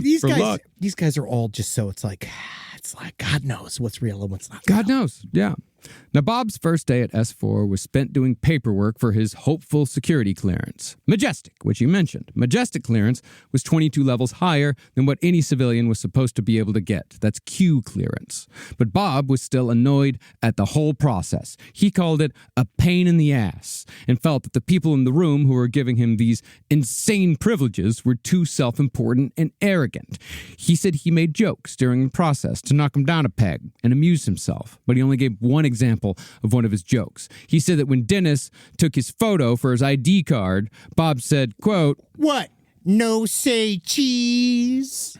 You're fired. Pulls his gun out, just shoots him in the head. You know what I mean? No one ever knew you were here. Yeah, well, Bob's just like, he refused to react. And it's like, no, he didn't refuse to react. It's an extremely You're not taking this seriously. And the joke's not that great. It's a bad joke. And Bob's inability to take any of this seriously might be part of the reason why he never actually received Majestic security clearance, if Majestic security clearance is even a fucking thing. We don't think it is. He did, however, earn himself quite a bit of surveillance, because apparently one does have to prove themselves just a bit if they want to be included on projects of this magnitude. Doesn't matter if it is alien tech or not, you're still in one of the most secure locations in the world. Yeah, you're still like on a job that literally some of the biggest geniuses on the face of the planet would kill to be at. Mm-hmm. And you are just given this. You can't have a big mouth and be a cop. Yeah. Yeah. You know, like much less working on alien technology. It's hard. It's hard. Now, even though Bob says he never got Majestic clearance, he was still taken to a small office shortly after being hired so he could read through a stack of files. Dennis wanted Bob to get caught up as quickly as possible on his assignment. That assignment was Project Galileo. From what Bob said, Project Galileo was tasked with reverse engineering a propulsion system from an extraterrestrial craft in the hopes that they could duplicate the technology using materials found on Earth. Bob believed they'd been trying to do this for a while, and that Bob was brought in as a pair of fresh eyes. Bob also came across a recent file that contained a vague description of an accidental explosion that had occurred while scientists had been trying to dismantle an extraterrestrial propulsion system. Bob believed that someone had tried cutting through one of the alien reactors with a plasma cutter and had died in the process. Bob also suspected that he had been hired to replace the person who had been killed in this accident. Yeah, there was like an outline of a man fried on the wall. Yeah, it's awesome. They're like, this is your seat. Yeah. Just so you know, it's still a little warm. That's kind of like one of those things that makes inner sense, though. Like, of course, then you'd use a nobody to replace the guy that you just killed. You can't be wasting all these officially accredited scientists that people would be looking for. They'd be like, oh, so they stole this, like, the most powerful. You remember we talked about it? It shows it. It's in when we did the whole when we did Oppenheimer. It's when the Manhattan Project. Remember that was a part of the issue was that they were having problems with the Nazis understanding that people were leaving certain educational positions to go work at Los Alamos. And so you could kind of, using reverse counter-espionage, you can kind of see, oh, they're working on something if there's a brain drain from all these big places. So it's great. Yeah, use this fucking local loser. Let him explode. Yeah, I mean, you don't want to use the guy who might actually, like, come up with the weapon that could win the Cold War. Like, the guy who's working on, like, the Star Wars defensive system, which is, that's what Bob always wanted to work on. He always wanted to work on Star Wars. And Reagan's that was Edward thing. Teller's thing. Yeah, but that's the thing, is that you're going to have your Yale guys, your Princeton guys working on that. Bob Lazar, the guy who's working on the project in which he might blow up at any second, you send the jet car guy for that one. Yeah, Bob's an auto mechanic. He's not a designer. Yeah. Rise from your grave. Last Podcast on the Left is excited to collaborate with Audible. Audible has a massive range of ad-free crime fiction, nonfiction, and true crime podcasts. You know, there's so many things you could do while you're listening to an audiobook. You can clean up your own personal crime scene. And that's easy to do, and you can learn it all from books. Some people also listen to audiobooks to go to sleep. But you could check out podcasts like This American Life, titles from true crime greats like Michael Connelly and Agatha Christie, and Audible originals like Dr. Death, The Cowboy. You can find whatever you're looking for on Audible. Plus, you can multitask while you do it. Find your next mystery on Audible. Audible. Stories that speak to you. New members can start listening with a 30-day free trial at audible.com/left. Is there anything better than a summer evening outdoors? Enjoy your space to the fullest with new greenery from Fast Growing Trees. I love a big, thick bush. Fast Growing Trees is America's largest, most trusted online nursery, and they can send me a big, thick bush any time of the day.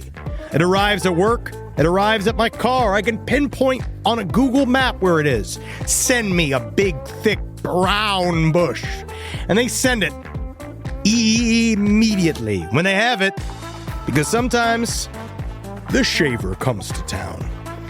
I remember one time I ordered a cherry wood tree from Fast Growing Trees. And my God, I couldn't cut it down, no matter what my father told me to do. I had to lie to him about it. And next thing you know, I became the first president of the United States of America. And even you can become the first president of the United States of America with Fast Growing Trees. Right now, get up to half off select summer planning essentials, plus get an additional 20% off your first purchase with code LEFT at checkout. That's an additional 20% off at fastgrowingtrees.com with code LEFT at checkout. Offer is valid for a limited time only. Terms and conditions apply.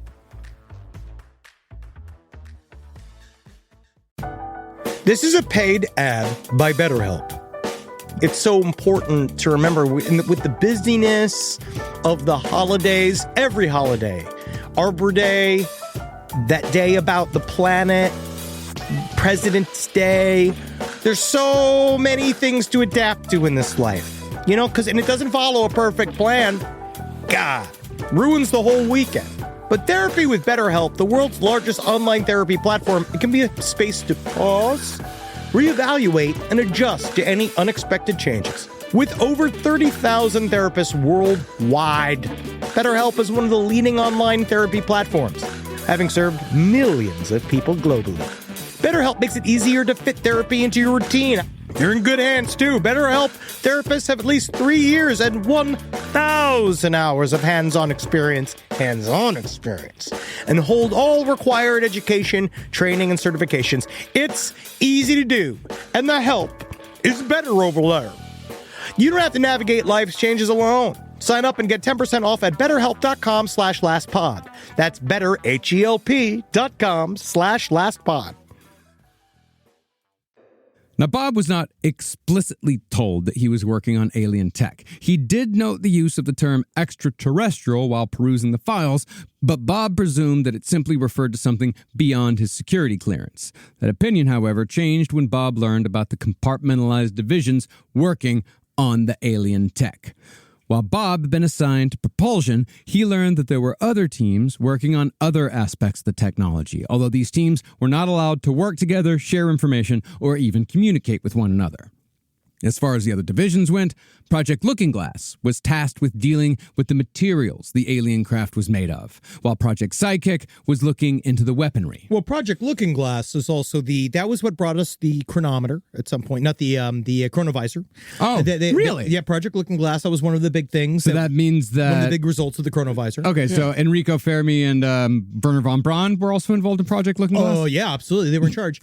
And then Project Looking Glass, the problem is that they were looking into the future, and all the elites, what they would discover is that they couldn't control the future, but they could use this looking glass technology to test what would happen depending on certain choices in the future. And eventually the elites were getting frustrated because they couldn't get past how emotionally evolved we all would come in 2012. Yeah, you remember that? Like how in 2012 when we all became emotionally involved and everything like got better. And we just in the world changed, we became a utopia. Yeah, it just kept getting better and better every year after that. I mean, I was such a better person back then. No, I'm saying no, but you remember the utopia that we're in now, the free energy world that we're in. The elites got so frustrated that they couldn't stop us from going woke that they canceled the project. Wait, Looking Glass also figured out that Brandy was a fine girl. She was. What a good wife she would be. Yeah. Unfortunately, Project Looking Glass was married to the sea. Yes. And she only had just Brandy. I just realized that whole song's just about a big old whore. Hey, no, it's not. No, it's not. Not at all. She's friendly. What's wrong with you? Jesus. My God. Good God. He smirched you. Is this going to be as upset as people got when I wanted to put Finn Wolfhard on my death pool? You did. You did. Yeah, but I chose the other guy. I chose the Pope. Oh, okay. Okay. Well, this is far more upsetting. Brandy is she's fine. Yeah. I'm joking. She's a beautiful woman. I'm certain she was fine. What blew the lid open for Bob Lazar was when he was looking through the stack of folders and came upon one simply titled Biology. I love cock pictures. A 1, a 2, a 3. How many licks to get to the center? A 1. Just took the 1. Now, Bob fully acknowledges that he had not met the clearance requirements at all to see the materials contained within the biology folder. And if this folder did indeed exist, it might have been given to Bob by accident. It's the only way it could have gotten there. See, within this folder, allegedly, were I know I wasn't going to say it, but I think it's important here to say allegedly. Allegedly. 2 black and white photos of a humanoid torso with the head and limbs cropped out of the frame. The torso had a T-shaped incision, like one might see in an autopsy, and the gray-white skin of the creature was pulled back to display a, quote, undifferentiated mass of tissue that did not resemble human organs. Bob also claimed that there were handwritten notes on the photos, in which previous viewers had expressed astonishment at how the mass of fleshy materials had served as this being's innards. Wow. How are we going to fuck it? Find the pussy in this Johnson. Wow. How will it eat Takis? I don't know how we'll ship it new Doritos. We will have to find a way for it to eat food. Wow. The kicker, though, was a further note saying that the alien craft that had brought these beings to Earth had originated from a planet in the Zeta Reticuli star system, some 39 light years from Earth. This story got very clear over the years. The moment the words, I know Zeta Reticuli exists. It is a star system that does exist. But the moment you bring up the words Zeta Reticuli, there is a massive segment of the population. We're out. They're gone. They're done. They're done as soon as they hear the words Zeta Reticuli. What if this was him getting a part of the Majestic 12? What if this was the misinformation handed to him to see if he would give it out to other people, and thus taking him out of the running as someone who could be helpful? You're starting to get it, Edward.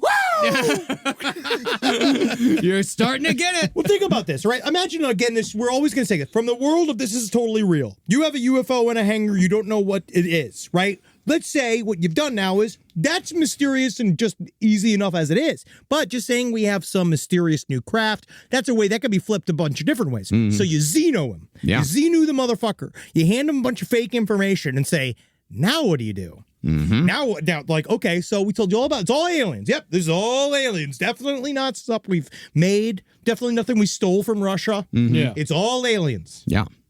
Now, once Bob was done reading the files, he was introduced to his lab partner, Barry Castillo. Batting fourth for the Los Alamos Padres. I am absolutely thrilled to be here at Area 51. Thank you very much to the people, the manager at Area 51, to my small country. Allow me to play here. And I want to say hello to all of my friends in Samoa.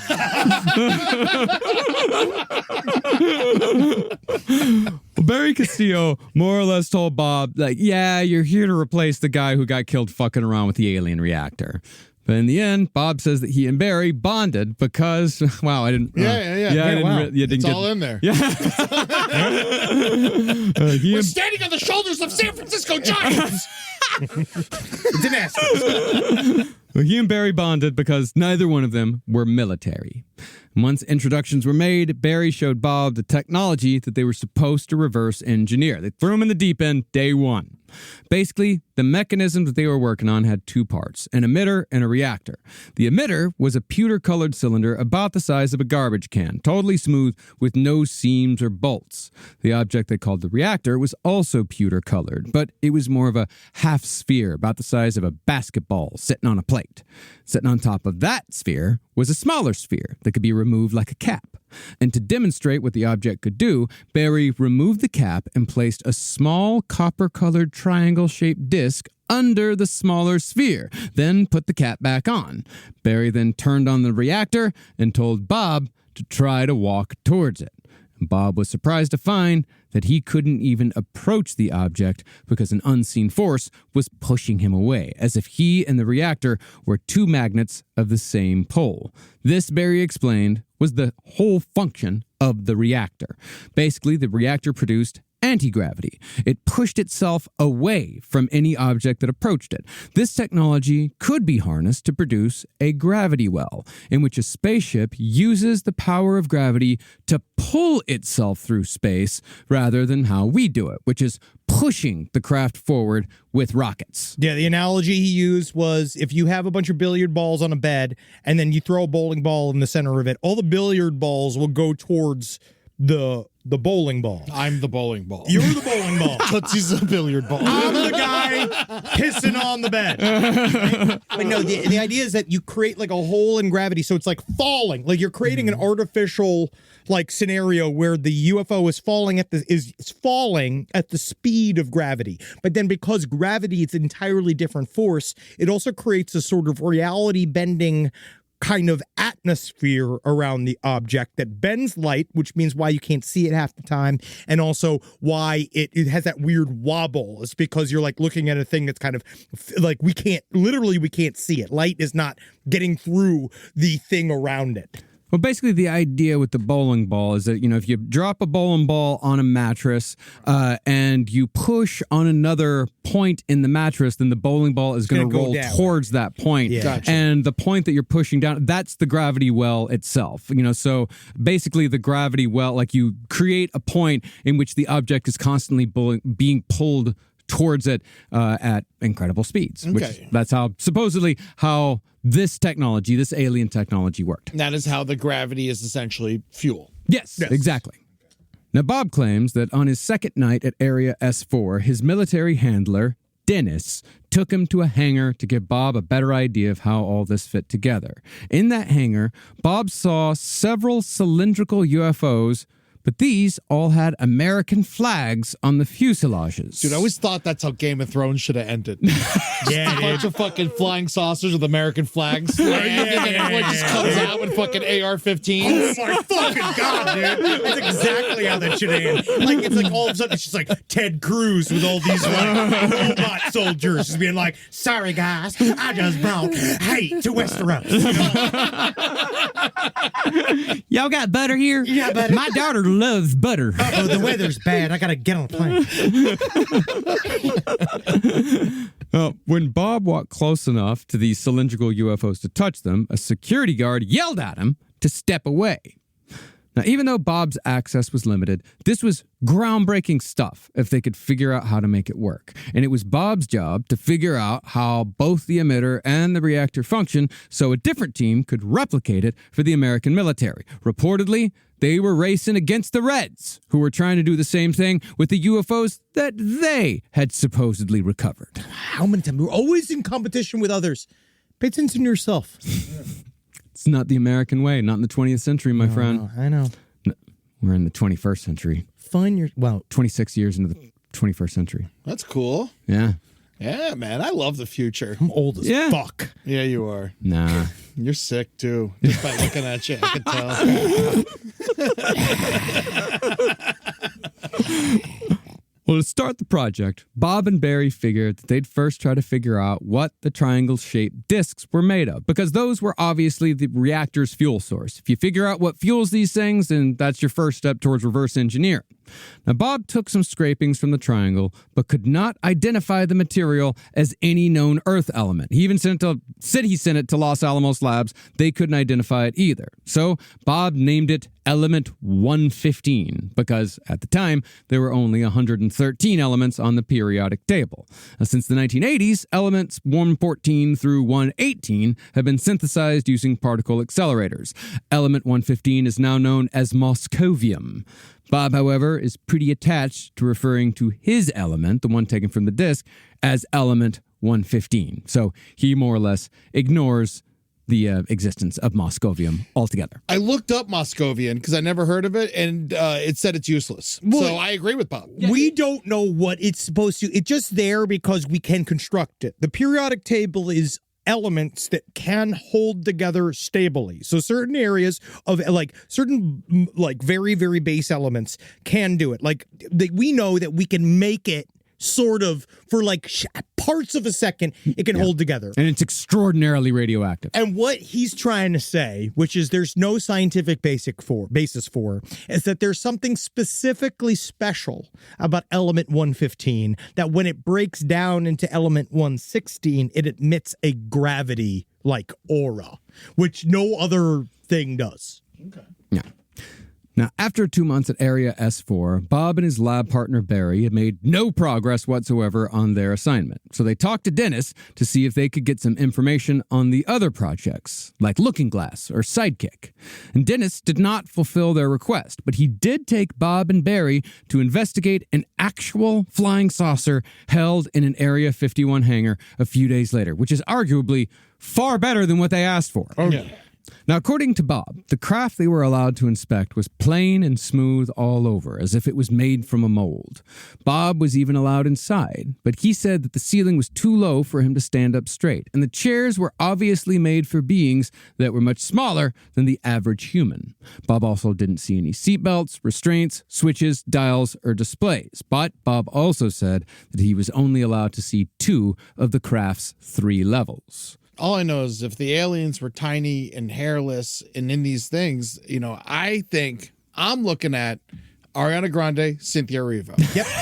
If there are aliens, one is tiny and one is hairless. Dude, brilliant. If there are aliens, Yes. it's Cynthia Erivo. It's the 2 of them. They scare me. Jeff Goldblum, too. I'm not putting it past him. No. We're in Men in Black territory. Yeah. Now, Bob was, of course, not allowed to share the nature of his work with his wife, Tracy, during the 3 to 4 months that Bob was working at Area 51. But because Bob could not talk about it, tensions began building in their marriage, and Bob was experiencing tensions of his own. Because Bob still hadn't gotten Majestic clearance, he was never promoted from part-time to full-time at Area S4. So he still had to run the photo lab with Tracy the whole time he was working on this project. This, again, is a very human detail that I think gives the story more credence. It is true. A lot of these guys, they don't make a lot of money. Yeah. But adding to the stress was the fact that a few weeks after Bob started working at Area S4, Tracy began complaining that there was a couple of men parking their car just a few hundred feet from their house, and they were obviously surveilling Bob and his property. Then, to add even more stress, Bob claims that his military contact, Dennis, handed him a .22 pistol one day out of nowhere and told him that a new directive had been issued for all employees to carry guns when they're off-site. Now, I don't believe that part actually happened. He's trying to juice it. I think Bob's insecurities aren't just in the academic realm. I think Bob likes to present himself as a bit of a tough guy, and he definitely likes his story to have a certain espionage flavor. Then why would he pick a 22? Yeah. it's a spy gun. It's small. Yeah. It's compact. It's little bullets. And we shoot a guy in the back of the head with it. Things around the side of his head, smashes his brain. Sorry, it's my blue heaven. Yeah, of course. Yeah, no, of course. It's my favorite. I think it is. That's the thing. At times, his choices are kind of hacky. Of course, especially when you get to the Dennis stuff. That, as we're gonna get into later, there's some stuff that is, like I said, it rings so true that it reminds me of a great novelist. Yes. And then there are other times when it is the hackiest fucking shit that I have ever heard in my life. That is obviously Bob making something up. Now, because Bob was supposedly told that he needed to carry a gun, he said he refused the 22 because he already owned a 44 Magnum and an Uzi. It's fine. To make it all legal, Bob said that he contacted a friend of his about getting his gun registered for work. And that's how a man named Gene Huff comes into the story. Old Gene Huff, man. Gene Huff. Yeah, that's a guy. That's a name that eats pussy. Yeah, I mean, I don't know. I think he let Bob do the pussy eating for him. We were talking about this. We took a break, and I was saying that Bob Lazar does have, like, classic pussy eating mouth. He does. Yeah. He's a sexy guy. Yeah. Well, Gene Huff was a real estate appraiser who'd known Bob since 1984, when the two met after Bob started developing photos of homes for Gene. Eventually, the two men discovered that they both loved explosions and pyrotechnics. In fact, Bob had actually put together a gathering of explosives enthusiasts in the Nevada desert in 1987 and called the whole thing Desert Blast. Cool. And Gene Huff had obviously participated. Now, through Gene Huff, Bob was introduced to another UFO legend completely by coincidence. See, Gene Huff was acting as an appraiser for the son of the guy who had founded Learjet. And this heir to the Learjet fortune was UFO mainstay John Lear. Oh, the inventor of the spy tractor. Well, he was so he was the Very funny. He's the son of the guy that did the Learjet, right? He's the magnate, the guy that ran the Learjet. This guy, John Lear, is another one of those very difficult to pin down whistleblowers. He is the guy that is the whistleblower for the U.S. government has a tacit agreement with aliens. He was the one that said President Eisenhower did a fake dentist appointment in Florida to have a meeting with alien grays in order to carve up society, right? Yeah. And then he also is the guy that says, like, John Lear, very deep into Majestic 12. Was it called the Gaeta Treaty? Yeah, the Gaeta Treaty. Yeah. He also was but the thing about him is that another weird spook guy. He was a full CIA pilot for a long time, so he was full deep in the intelligence services, and then he came out of it all being like, I've seen aliens, I've worked with aliens, and I did all this stuff. And then he's just another super cryptic weirdo deep inside of all this, and we have no idea what, because if you connect him to Richard Doty and Paul Benowitz ended up going into a mental asylum because of disinformation. Literally, disinformation destroys lives. It gets real muddy in there. Also, Truman Air Force Base, Key West.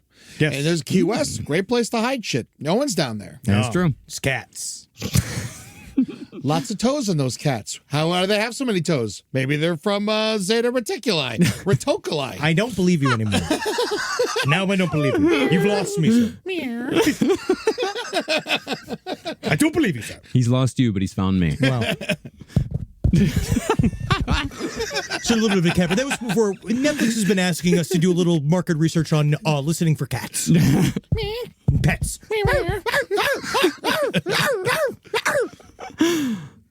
Now, since Gene Huff was a UFO enthusiast, John Lear negotiated an exchange of UFO videos and quote-unquote other materials for Gene's real estate appraisal services in lieu of actual payment, in lieu of cash. And so Bob, Gene, and John formed a bit of a UFO group, although Bob says that John Lear, quote, did not have a bullshit detector, meaning that John would believe anything. Now, the increased surveillance was starting to get to Bob after a few months working on and off at Area S4. Since he was still just part-time, Bob only came in when he was called, but it seems like the surveillance was nonstop.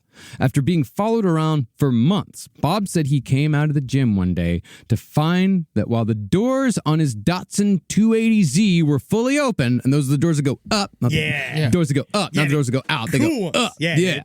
His possessions were still in his car. Bob believed that this was a show of power, that they, the all-knowing they, were proving that they could do anything they wanted, but simply chose not to. I don't disagree necessarily. But Yeah, maybe they just didn't want the 38 special cassette tapes. maybe they didn't need all of the pictures of Carol's bush development. And they didn't need all the various pictures of him and Gene Huff Eiffel Towering some weird sex worker while John Lear was in the back on.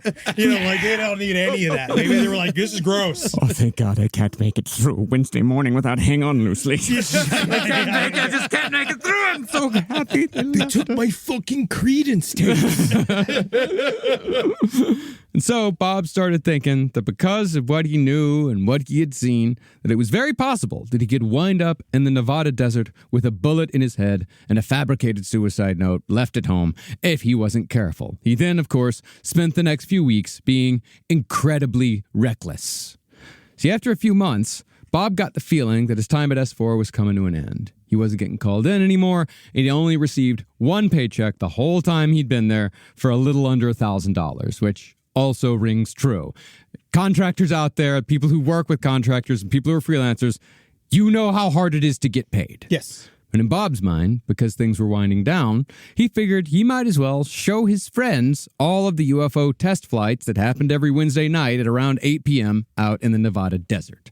Bob began bringing his wife Tracy and his UFO buddies Gene Huff and John Lear out to a location called The Box, which is very much just a black mailbox on a stretch of road that is now cheekily called the Extra-Terrestrial Highway. The box is actually just a mailbox. It belongs to a rancher named Steve, who does not believe in aliens at all. Oh, yeah. And is damn tired of your tomfoolery and your bullshit. I don't like them from space. I don't like them from Guadalajara. And there's one thing I hate is something different. I hate different. Old Steve. I don't even like Irishmen. I don't like it. What kind of whack are you? Well, Steve eventually had to reinforce the mailbox with bulletproof metal and padlocks because UFO enthusiasts kept stealing his mail. Yeah. And he has since added a second mailbox for tourists simply labeled Alien. Oh, he's starting to break. He says people put money in it. Oh, really? Yeah, like they try to just give money to aliens. Like, here's $20. Like, thank you. Thank you. You're Whenever right. I break a mailbox, I leave a 20 behind. But after Bob met his crew at the box, they would all head just north of Area 51 in John Lear's Winnebago. And once they got to a good viewing spot, they'd open up their beer cooler, drink a few brews, and watch the alleged UFOs do their thing. See, this is the part that I can get behind. Oh, yeah. It's a blast. Yeah, I fully believe this. Yeah, well, you saw the footage. The footage is actually really interesting. Yeah, say what you will about Bob, but there's, as you said, footage. And every single person that Bob named in these viewing sessions maintains that they did indeed see some incredible and some seemingly impossible things with Bob Lazar. They once saw, for example, a bright orange light moving incredibly fast across the horizon in a staircase maneuver. It appeared at one height, and then it went up and over, up and over, and up and over, like a staircase. It accelerated at an estimated 700 miles per hour and stopped instantaneously, which, of course, should be impossible. We've got nothing on Earth that can do that. Especially not anything that isn't affected by inertia. Yeah. You sent this video to us. We did watch the three of them and Tracy. They were all out there. But I really, there was a dot for sure, but I couldn't tell what the fuck it was. No, it's shot at old school VHS. Did I just sneeze on my computer? Yeah. No, It's hard. It is hard. But you could see the thing. You could see, they're watching a thing. Yeah. Right? They're all sitting there watching a thing zip around in the sky. You just don't quite know what it is. Yeah. And it's also, you're watching a VHS from 40 years ago. It's not going to be great. I mean, it's the best quality. What are you talking about, Marcus? That is how it's supposed to be seen. It is supposed to be seen from a ripped VHS tape. Sure. In the dark at the lowest quality possible. That's the only way it's cool. Yeah, that's why iPhones don't catch the UFOs, man. It's the tape that you need because they haven't figured out how to stop the tape from recording them. Fuck yeah, bro. Yeah, dude. Yeah. Trickster phenomenon, man. The fun, however, all came to an end on the third trip out to drink beer and watch UFOs. While they were watching these flights, the cops showed up to hassle Bob's crew. But after taking everyone's licenses and checking them out, the cop came back and said, quote, I guess they know who you are down there. You're all free to go. They checked out Bob. And even though Bob's crew escaped consequences that night, Bob got an earful from his military liaison, Dennis, the next day. Oh, Dennis. Supposedly, Dennis asked Bob how he could have possibly gotten it twisted in his mind that it was okay to tell his friends about this highly classified project. Now, Bob defended himself by asking, what's the harm? Everyone in Las Vegas already knows about these strange lights that are constantly flying around Area 51. Who gives a shit? What about? Uh-huh. That's and Bob, what I hear. Yeah, and Bob wasn't even being called in to work at Area S4 anymore anyway. So what do you give a shit? Maybe if I was busier, maybe if I was had some hours or whatever, maybe I fucking wouldn't be out there. But maybe I'm super fucking bored and I got nothing to do out here. Mm-hmm. But Dennis, in a suitably dramatic scene, told Bob that this project was far more important than any one single person. More important than your life. More important than mine. It's bigger than us, Sonny Jim. This is the biggest thing you've ever worked on in your old little life. All right? So you get out there. You show me them orbs. Finally, though, when Bob kept protesting that he and his friends were just looking at a few lights in the sky, Dennis got paranoid, accused Bob of sabotaging the project, demanding to know, who are you working for, Bob? I'm barely working for myself. Yeah. If you have any photos to develop, I could work for you. Actually, they would be kind of nice, actually. I am looking for extra hours. Hey, you want to get your dick sucked in Reno? I know just the lucky lady, all right? Here's my card, all right? I'm what you'd call a woman sommelier. Bob's life, however, was about to fall apart in more ways than one. After Bob and Dennis argued that day for some time, Dennis decided to twist the knife as fully as he could twist it. Near the end of the fight, Dennis allegedly said, "Oh, that's right. I almost forgot. Your wife has been having an affair with her flight instructor, Tony, since February, you fucking idiot! You rube! You moron! I knew they weren't flying at midnight. Oh, wow. I knew that the flights didn't take off from the Fuddruckers.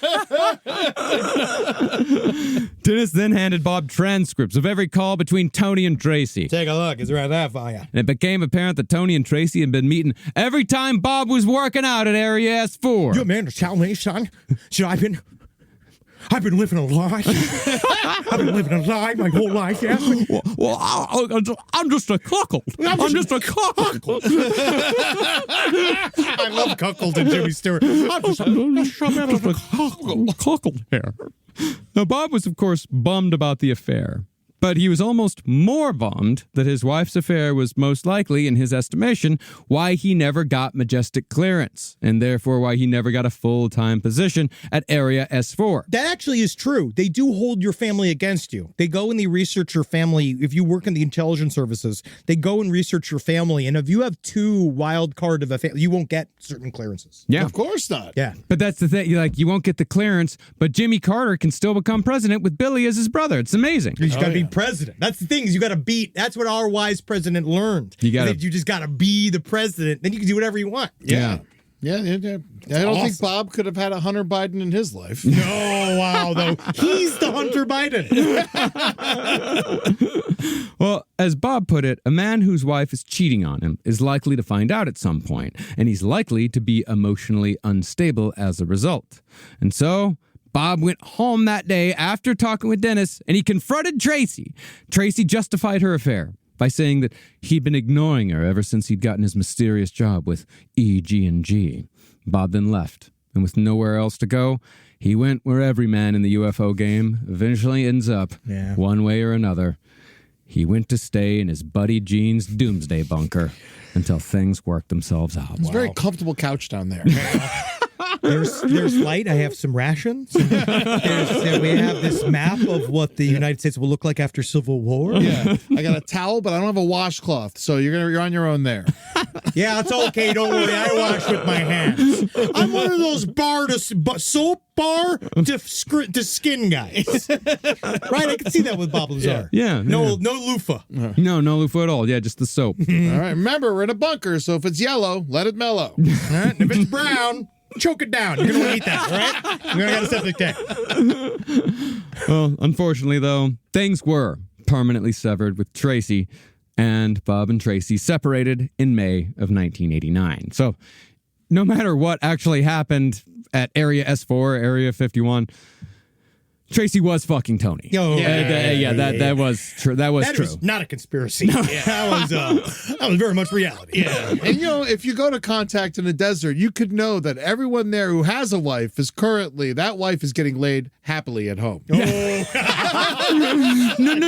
baby. You need to go. This is your weekend. This is your thing. I know this is so important to you. I need you to go. I mean, you need to go. You need you to go to this thing. I had this dream last night that you went. You have to go. Could you get me a crystal this year? Can you get me a white man's African outfit? I love white Wakanda. It's the best. According to Bob, life got dangerous around the time that he and his wife split up. In early May of 1989, Bob claims that someone driving in a car next to him shot out one of the tires on his Datsun 280Z. Bob believes that this was a warning from the government because only a professional could have shot a tire from a moving vehicle. I don't know. Those guys out there are shooting rattlesnakes from fucking 20 yards away. Mm-hmm. I think it's kind of the funnest thing they do is shoot tires at a moving vehicle. Yeah. My dad can actually hit a bird sitting on was it a telephone wire? Yeah. From a moving car while he's driving. Yeah, there's multiple movies about it. Breakdown, wrong turn, U-turn.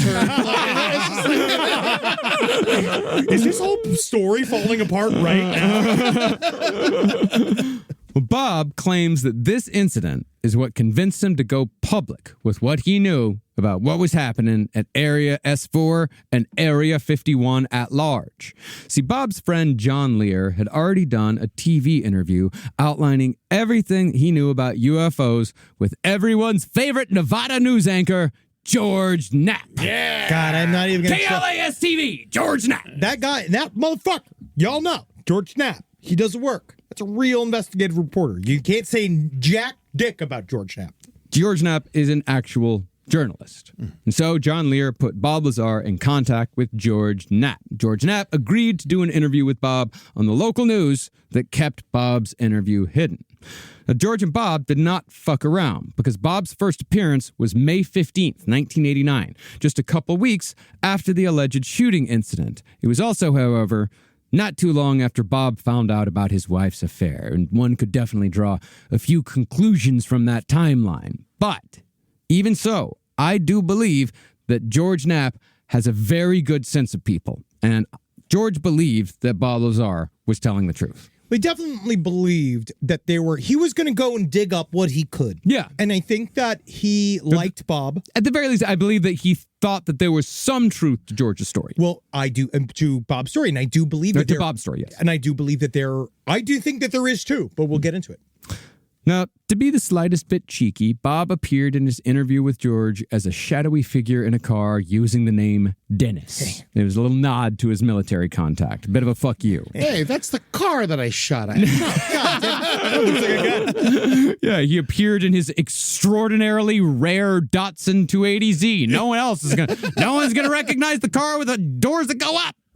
But while you'd think this would be a local story that would come and go, local nutball says something weird about the desert, the Dennis interview, as it's come to be known, immediately received international attention. It was huge. Portions were broadcast across not just America, but in 6 European countries and in a nationally televised TV special in Japan. In very short order, Area 51 went from being a fringe belief to a central part of the world's collective knowledge about UFOs. Like I said, this is May of 1989. Independence Day is 1996, 1997. The fucking Area 51 video game. Remember the shooter one in the arcades? It was so fucking amazing. It was so awesome. I played it recently. It's great. Like 95, 94. Like Area 51 was just boom. It was there. Well, because also it's a great name. Mm-hmm. It's It's fun to say. It's utterly mysterious. We have no idea what happens there. They do have those like giant, like carved into the mountain,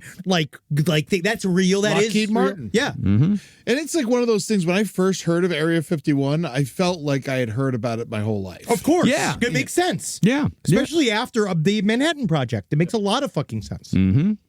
But this broadcast was not without its supposed threats. After the interview aired, Bob claims that Dennis called him up and asked, quote, Bob, do you have any idea what we're going to do to you now? Bob said, no. But then Dennis just hung up. Didn't say anything. That was with her butthole. I'm gonna come down there and I'm gonna kiss him and kiss you. Right before he hung up, he heard say, "Hey, yeah, it's good. He doesn't know. He has no idea." Apparently wasn't paying attention during that part of the briefing. So, yeah, just go ahead and start warming up the machine. Turn it on. Start warming it up. Go, because it takes a while for it to collide. No, it was obvious that George had a hit here. So 2 days after the May 15th broadcast, George Knapp called up Bob Lazar to do more interviews. Bob claims that he agreed reluctantly, but he also insisted that if he was going to do it, he needed to reveal his identity on camera to give his story more credibility. This is the paradox of Bob Lazar, constantly saying that he does not like attention while also drawing incredible amounts of attention to himself. Yeah. I have a reason why. I'm going to wait till the end. All right. Okay. But after the second interview was taped, in which Bob revealed his identity, Bob panicked and told George Knapp that he didn't want the interview to air. See, George had told Bob that Bob could back out at any point, of course, to the second that the interview was aired. Yeah, you got to. And Bob was indeed trying to back out. This part, I also believe. Apparently, this conversation was happening as George Knapp was walking towards the studio to hand over the videotape containing Bob's interview.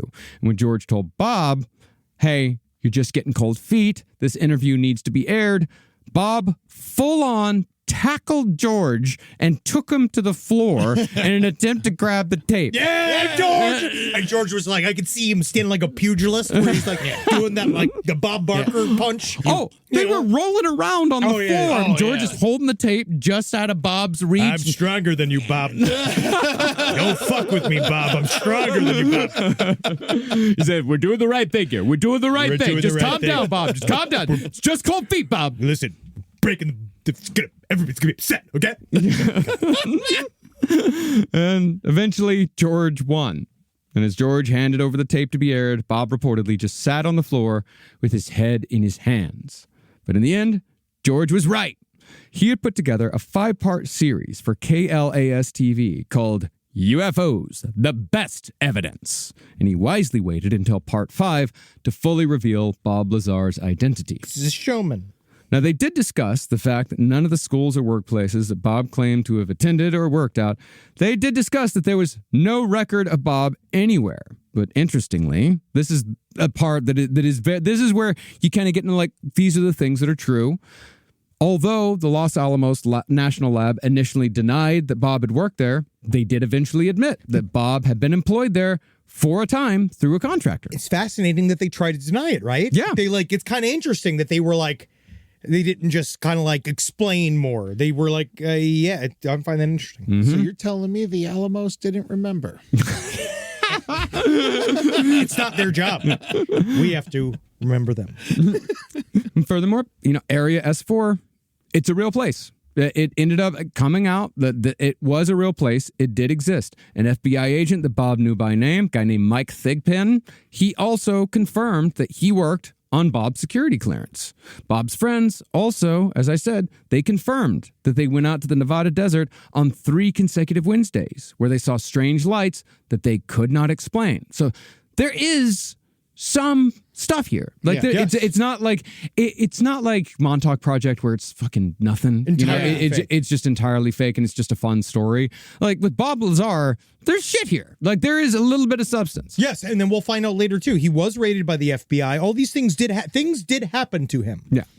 Now, after the interviews aired, Bob claimed that he continued to be monitored, and Gene Huff reported that he was being tailed as well. It did not, however, appear that the government was willing to kill Bob. So Bob's life just sort of continued.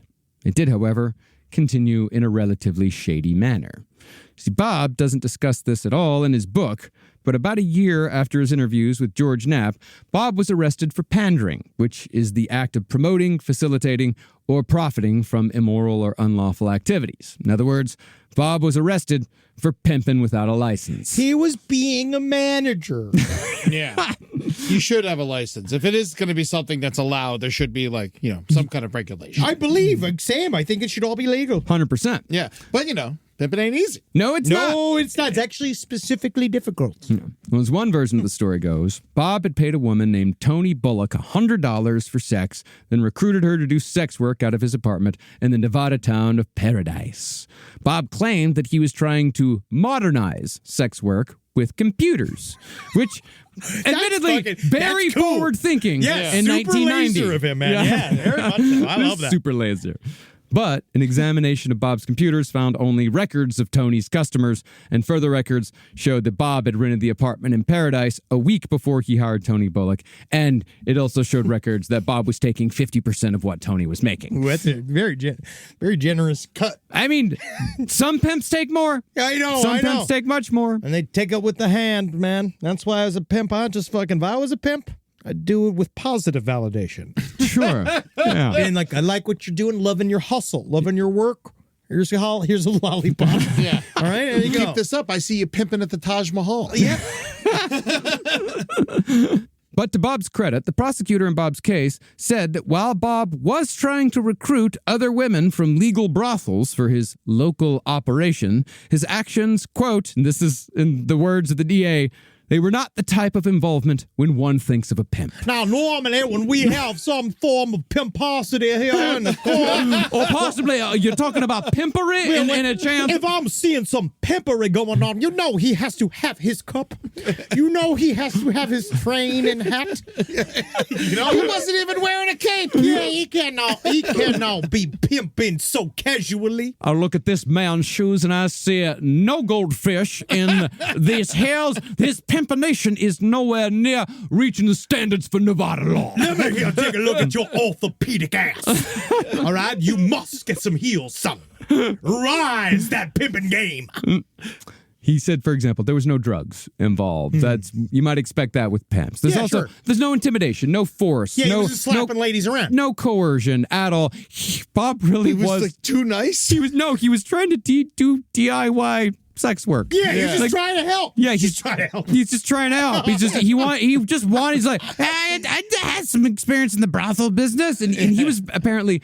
I mean, there's a whole other side quest to this where where Gene Huff says that Bob was really depressed after the interview came out, and so he started going to sex workers, and he started going to this one specific brothel where he became friends with the madam, and then Bob started fixing all the electronics and all the broken radios of the girls that worked there, and then the madam fell in love with Bob, then she eventually told him that she was an FBI informant, that she also worked for Las Vegas Metro, and then Bob eventually had to say no, she said that I'm in love with you, and Bob said, you can't be in love with me, I'm not in love with you, and then Bob started doing his own pimping business. Pimping is not easy. It really isn't, especially when you talk about all this. Yeah, I know. No, does sound fun. A lot of ins and outs. You gotta do it because you love it. Yeah, you really do got. Well, I mean, there are some people who do it for the money, and that, to be honest, empty. Yeah.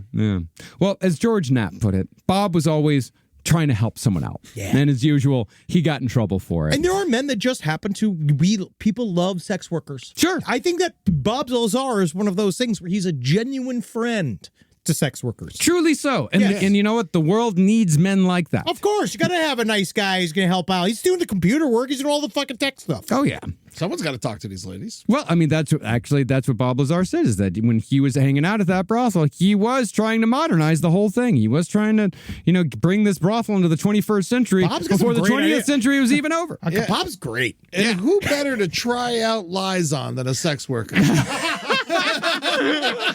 she's heard and that sex worker can be like, now that's a good lie. Yeah. They know it. That's a real convincing lie, Bob.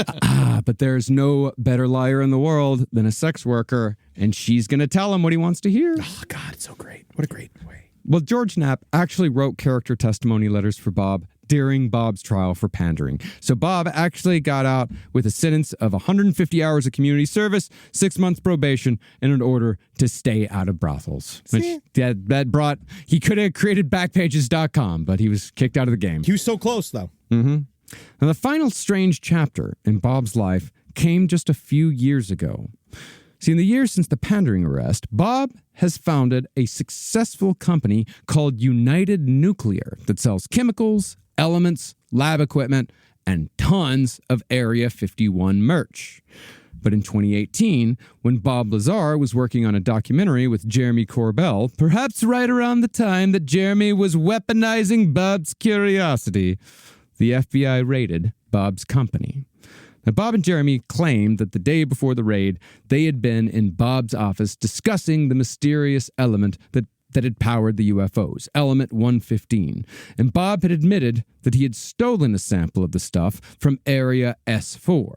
The next day, allegedly, is when the FBI raided United Nuclear.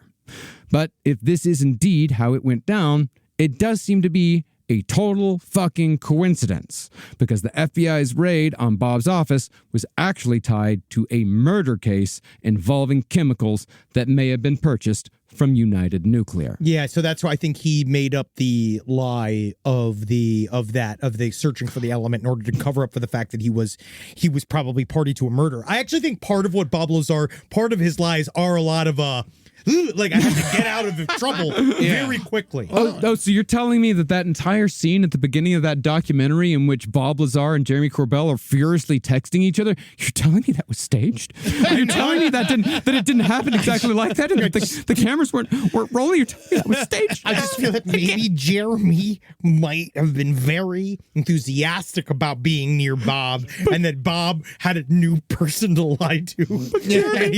Jeremy had already weaponized my curiosity. No, he did. And I don't know what to do with it. And still, you're going to want to put some blanks in there.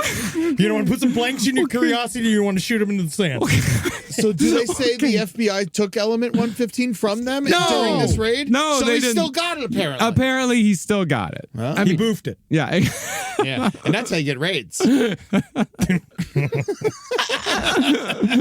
Well, in December 2015, this is the story of how the FBI came to be on Bob Lazar's doorstep. In December of 2015, a Michigan woman named Janet Sturzel. Janet Sturzel. Oh, Janet Flight. Interesting. And did you notice that Tony, the sex worker that Bob was working with when he got arrested, had the same name as the man who was sleeping with his second wife? That's actually just that's weird. That's fucking weird. Yeah, that's just sad. Yeah, he started fucking a woman with the same name of the guy that cucked him out with his wife. That's strange. Yeah. Well, sometimes you got to become the cuck to be the cuck. Yeah.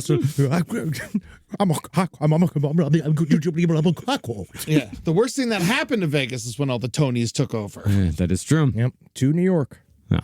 Well, Janet Sturzel died after being exposed to an element called thallium in December of 2015. Thallium is a rare element. It's used in the manufacture of electronics, glass, and pharmaceuticals, but it is known as the poisoner's poison because it has no odor, no color, no taste, and it is hard to detect.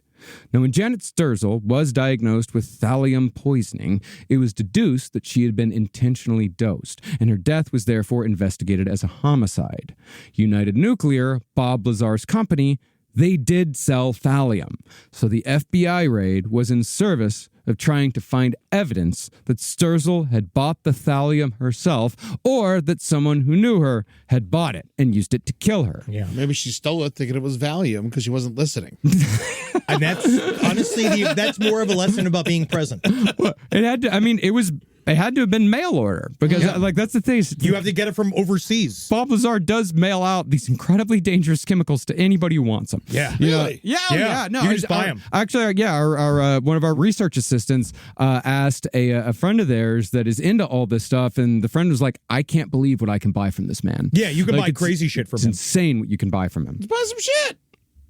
I mean, it's so deadly. It could kill us. I actually went through a period of time when I was a child when my grandfather gave me an extremely old chemistry set, and I just remember the chemicals playing. I remember being so worried that I was going to poison the family, and then I had all these. I was playing with all these chemicals, and then I remember fucking something up, and then just assuming I was going to. I remember this one night where I fucked something up, and I was like, I'm going to kill the family. The family's going to be poisoned because of me, and I went to dinner, and I was scared. Dude, I almost offed myself with a mop bucket one time, putting too many weird chemicals together because I wanted the floor to be clean. Yeah. Fucking Buffalo Wild Wings is crazier than you think. Yeah, we're just not educated. Yeah, me and my buddy did have a whole lot of fun with the copy of the Anarchist Cookbook that we printed off the internet in 1999, just hanging out in his barn, just mixing together a lot of things that we really shouldn't have. And we very lucky we didn't die. Oh, yeah. But we did blow up a lot of shit. Oh, yeah, the 2-liter with the thing and the thing. Oh, I yeah. don't want to say what the things are because we're live. Uh-huh. When you throw it and it blows up in the driveway, lots of fun. Oh, yeah. Potato guns, homemade napalm. Now kids just, it's sad. They don't even get to have fun making it all up. They just buy a fucking AR-15 and kill themselves that way. You know, not the fun way. Yeah, there's no anarchist MacBook. No. Now, there are no records that the FBI was looking for Element 115, and Lazar was not in any way considered a suspect in Janet Sturzel's death. That death, by the way, still unsolved. Wow. They still have no idea what happened to this woman, who gave her the thallium, how she got a hold of it, nothing. But if it all went down the way they said it did, the raid coinciding with the documentary was, to say the least, one hell of a coincidence, and that's if it did go down that way. And so, while Bob Lazar may or may not be telling the truth when it comes to what went down in Area 51, the man has still lived one hell of an interesting life. And it is still Bob Lazar that we have to thank for bringing Area 51 to the world's attention. Yeah. It is fascinating. This whole story is fascinating. And then I went on a obviously very long rabbit hole.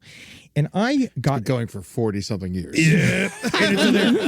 And so I have I don't know why I don't like it that you describe the rabbit hole as long. Yeah. Wide. A long hole. I like a long, thin hole. Yeah. And so let's say it's all real up to a point. Let's say he went to Los Alamos. Let's say it's true that he went and he messaged Dr. Teller and that Dr. Teller got him in on the super secret new program that he was working on, the Special Projects Division. But let's say it's a different type of project. At Area 51 or Los Alamos? At S4. So you go to S4.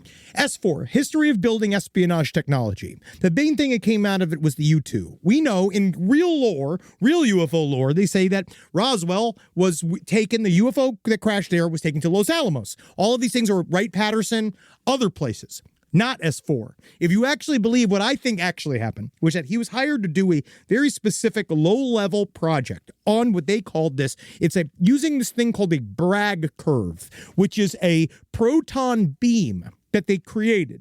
And a part of what it does is, which I find even more interesting than UFOs themselves, is that it makes an orb. They can zap it up into the sky and they can make an orb that can travel just like a UFO. And that's what they're looking at? And it looks like a UFO. And it went up every Wednesday. And he was so butthurt about the whole scenario, made fun of John Lear. Yeah. It was to make fun of him and pull him in, right? To see he'll believe anything. It was because Gene Huff was his other fat-faced friend that he loved to fucking make fun of, right? They had a big falling out. Bob is not being able, he's never been able to hold on to a friend. John Lear was a part of Bob's stories for a long time, and then very suddenly, John Lear just disappeared from all of Bob's stories. Yeah. Like he's not mentioned, like he was mentioned in Art Bell, but not mentioned in Joe Rogan. Yeah, he's like been cut out because John Lear was seen as an unstable person.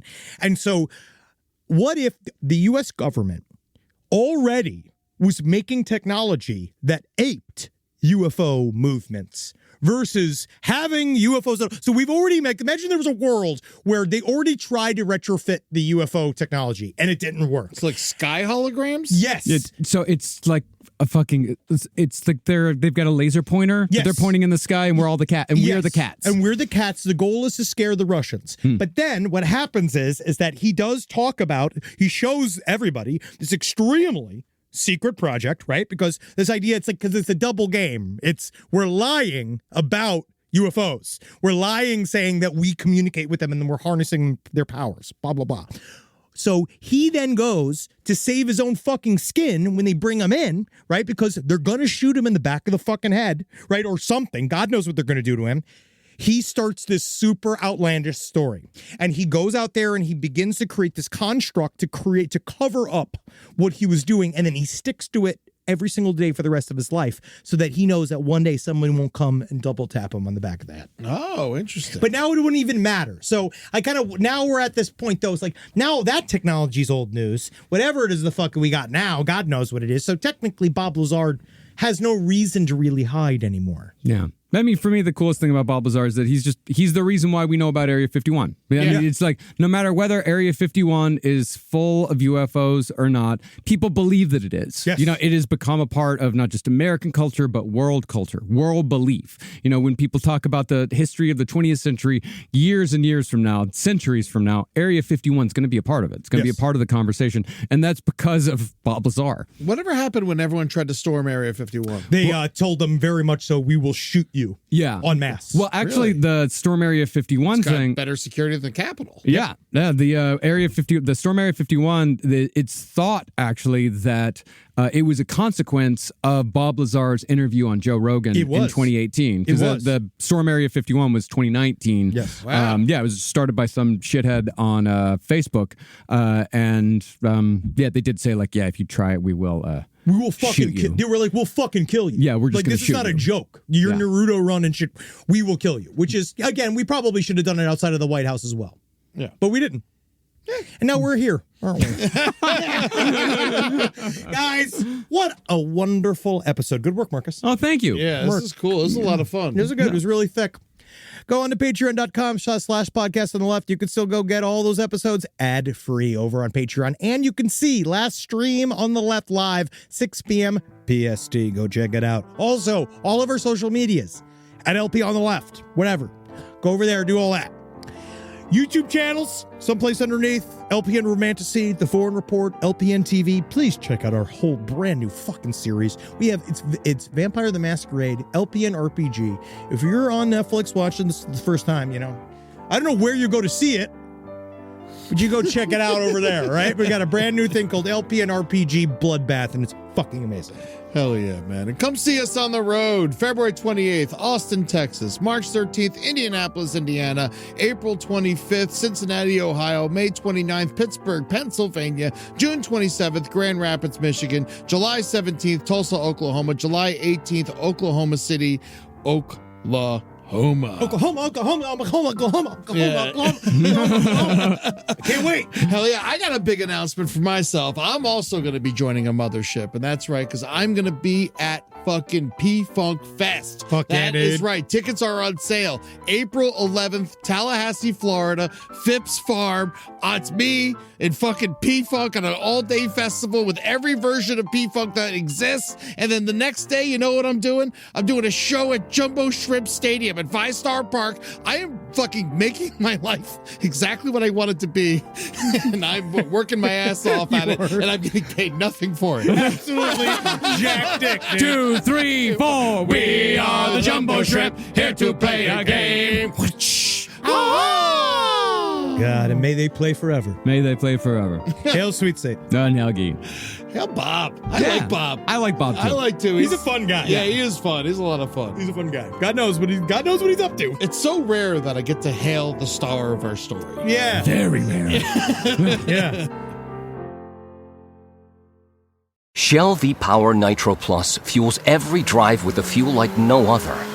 It removes up to 100% of performance-robbing deposits to rejuvenate your engine's performance. That means more power when you need it, and more performance with every drive. Shell V-Power Nitro Plus Premium Gasoline. More power, more performance. Formulation unique to Shell. In gasoline direct injection engine fuel injectors with continuous use of Shell V-Power Nitro Plus Premium Gasoline compared to lower octane fuels. Actual effects and benefits may vary. Courage. I learned it from my adoptive mom. Hold my hand. You hold my hand. Learn about adopting a teen from foster care at adoptuskids.org. You can't imagine the reward. Brought to you by Adopt US Kids, the U.S. Department of Health and Human Services, and the Ad Council.